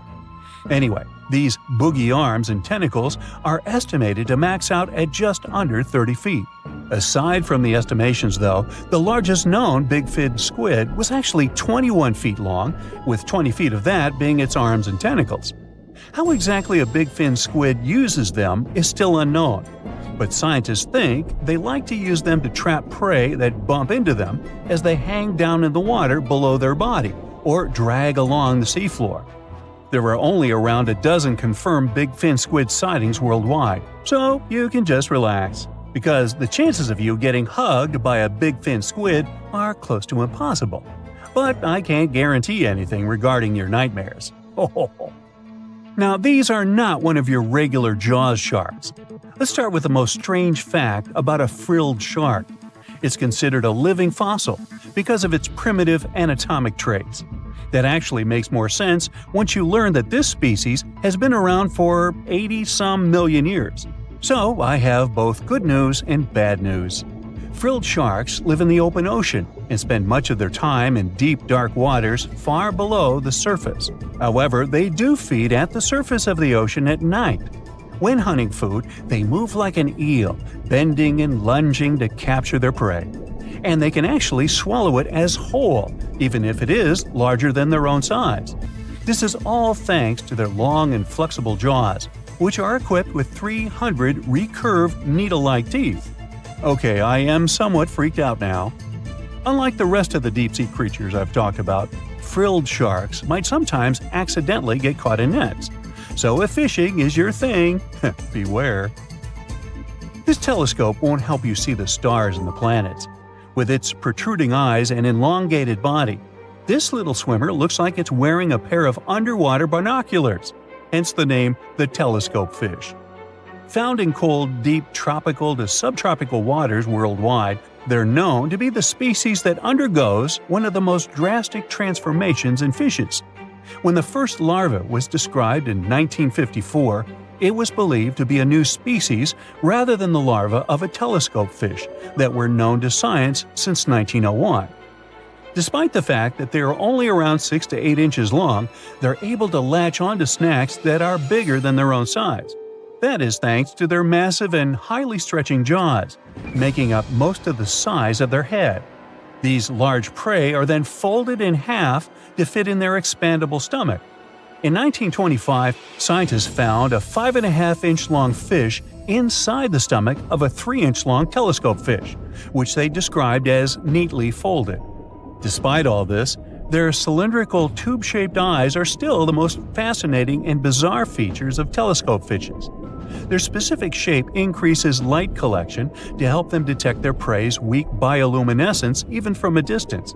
But although their eyes are good for seeing things in the twilight, they're especially great at seeing silhouettes from below.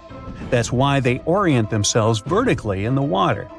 Now, I have to admit they look kind of cute if you ask me. Sort of like uglier versions